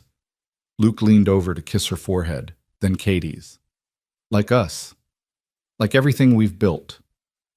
They sat together in the flower-filled meadow, Clara and Luke and Katie, the family that shouldn't have worked but did. The mail-order bride who'd been sent back for being too stubborn. The cowboy everyone called Wolf because he preferred isolation to pretense. The baby born in winter who'd grow up strong and capable and absolutely certain of her worth. Below them, Cedar Creek Ranch stretched across the valley. Fences mended, buildings maintained, cattle grazing peacefully, chickens scratching in their yard. A year of their combined labor, visible proof that partnership could build something enduring. And beyond the immediate ranch, the endless Wyoming wilderness, harsh and beautiful and unforgiving, demanding everything from those who chose to live within it. Do you ever regret it? Clara asked quietly. Marrying me? Taking on a wife who argues and has opinions and refuses to be decorative? Luke's laugh was soft and genuine. That telegram said you were too stubborn, that your fire made you unmarriageable. But Clara, your fire is exactly what I needed, what this place needed, what Katie will need as she grows up here. He took her hand, lacing their scarred, work-roughened fingers together. I regret nothing. You're the best thing that ever happened to Cedar Creek Ranch. We're the best thing, Clara corrected. All three of us together. Partnership. Partnership, Luke agreed. Katie finished nursing and let out a satisfied burp that made both her parents laugh. Clara settled the baby against her shoulder, looking out across the valley that was their home. A year ago, she'd been terrified and desperate, discarded like unwanted freight, wondering if she'd made a terrible mistake coming to Wyoming territory. Now she sat in a meadow full of wildflowers with a husband who showed love through carved wood and a daughter who'd inherit strength from both her parents. And Clara understood that sometimes the best things in life came disguised as rejection. Mr. Henderson had sent her back for being too stubborn. Luke Carver had said her fire was exactly what he needed. And in the space between those two assessments, Clara had found not just survival, but true belonging. She'd found partnership and purpose, honest work and honest love, a life built on capability rather than performance. The wolves began their evening song from the northern ridge. Ghost and his pack, still ranging through the territory, still surviving through partnership and family bonds. Clara smiled, recognizing kindred spirits. They were all just trying to survive in a harsh place, all building something worth protecting, all understanding that strength came from connection rather than isolation. Tell me something, Luke said, watching the sunset paint the sky in impossible colors. If you could go back to that train station in January, knowing everything that would happen, the hard work, the brutal cold, the isolation, the struggles, would you still get on that wagon with me? Clara didn't need to think about her answer. In a heartbeat, every single time. Because this, she gestured to the ranch, to Katie, to Luke himself. This is real. This matters. This is exactly what I crossed 1,800 miles to find. What's that?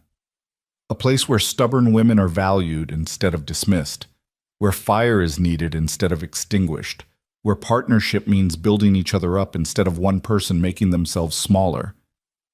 Clara leaned against Luke's shoulder, feeling his solid warmth, a place where I can finally breathe.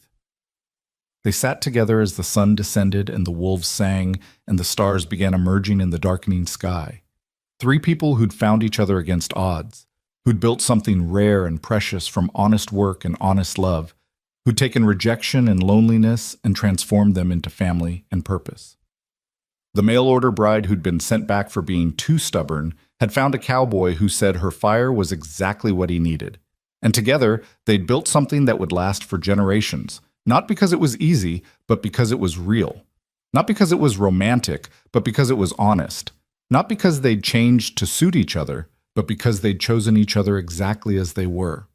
Some fires weren't meant to be tamed, Clara had learned. Some fires were meant to burn bright and fierce, illuminating the darkness, warming those brave enough to draw close, forging strength from raw materials through intense heat and pressure. She was that fire. Luke was the steady structure that housed it safely. And Katie would grow up understanding that being too much was never a flaw. It was simply being exactly enough for the life you chose to build.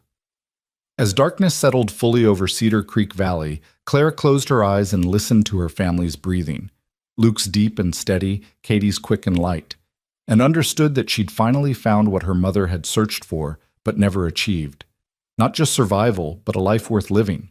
Not just existence, but purpose and partnership and love that showed itself through actions rather than empty words. The stubborn fire that Boston society had tried to extinguish was burning brighter than ever, and Clara Carver, wife, mother, partner, rancher, had no intention of letting it dim. Not now. Not ever. This was her life. This was her family. This was her fire, and she would tend it carefully, feed it faithfully, and pass it on to her daughter and her daughter's daughters, teaching them that sometimes the greatest strength is simply refusing to be made small. Sometimes the greatest love is the kind that grows slowly from respect and partnership rather than exploding fully formed from passion. And sometimes the woman everyone calls too stubborn is exactly stubborn enough to build something that lasts forever.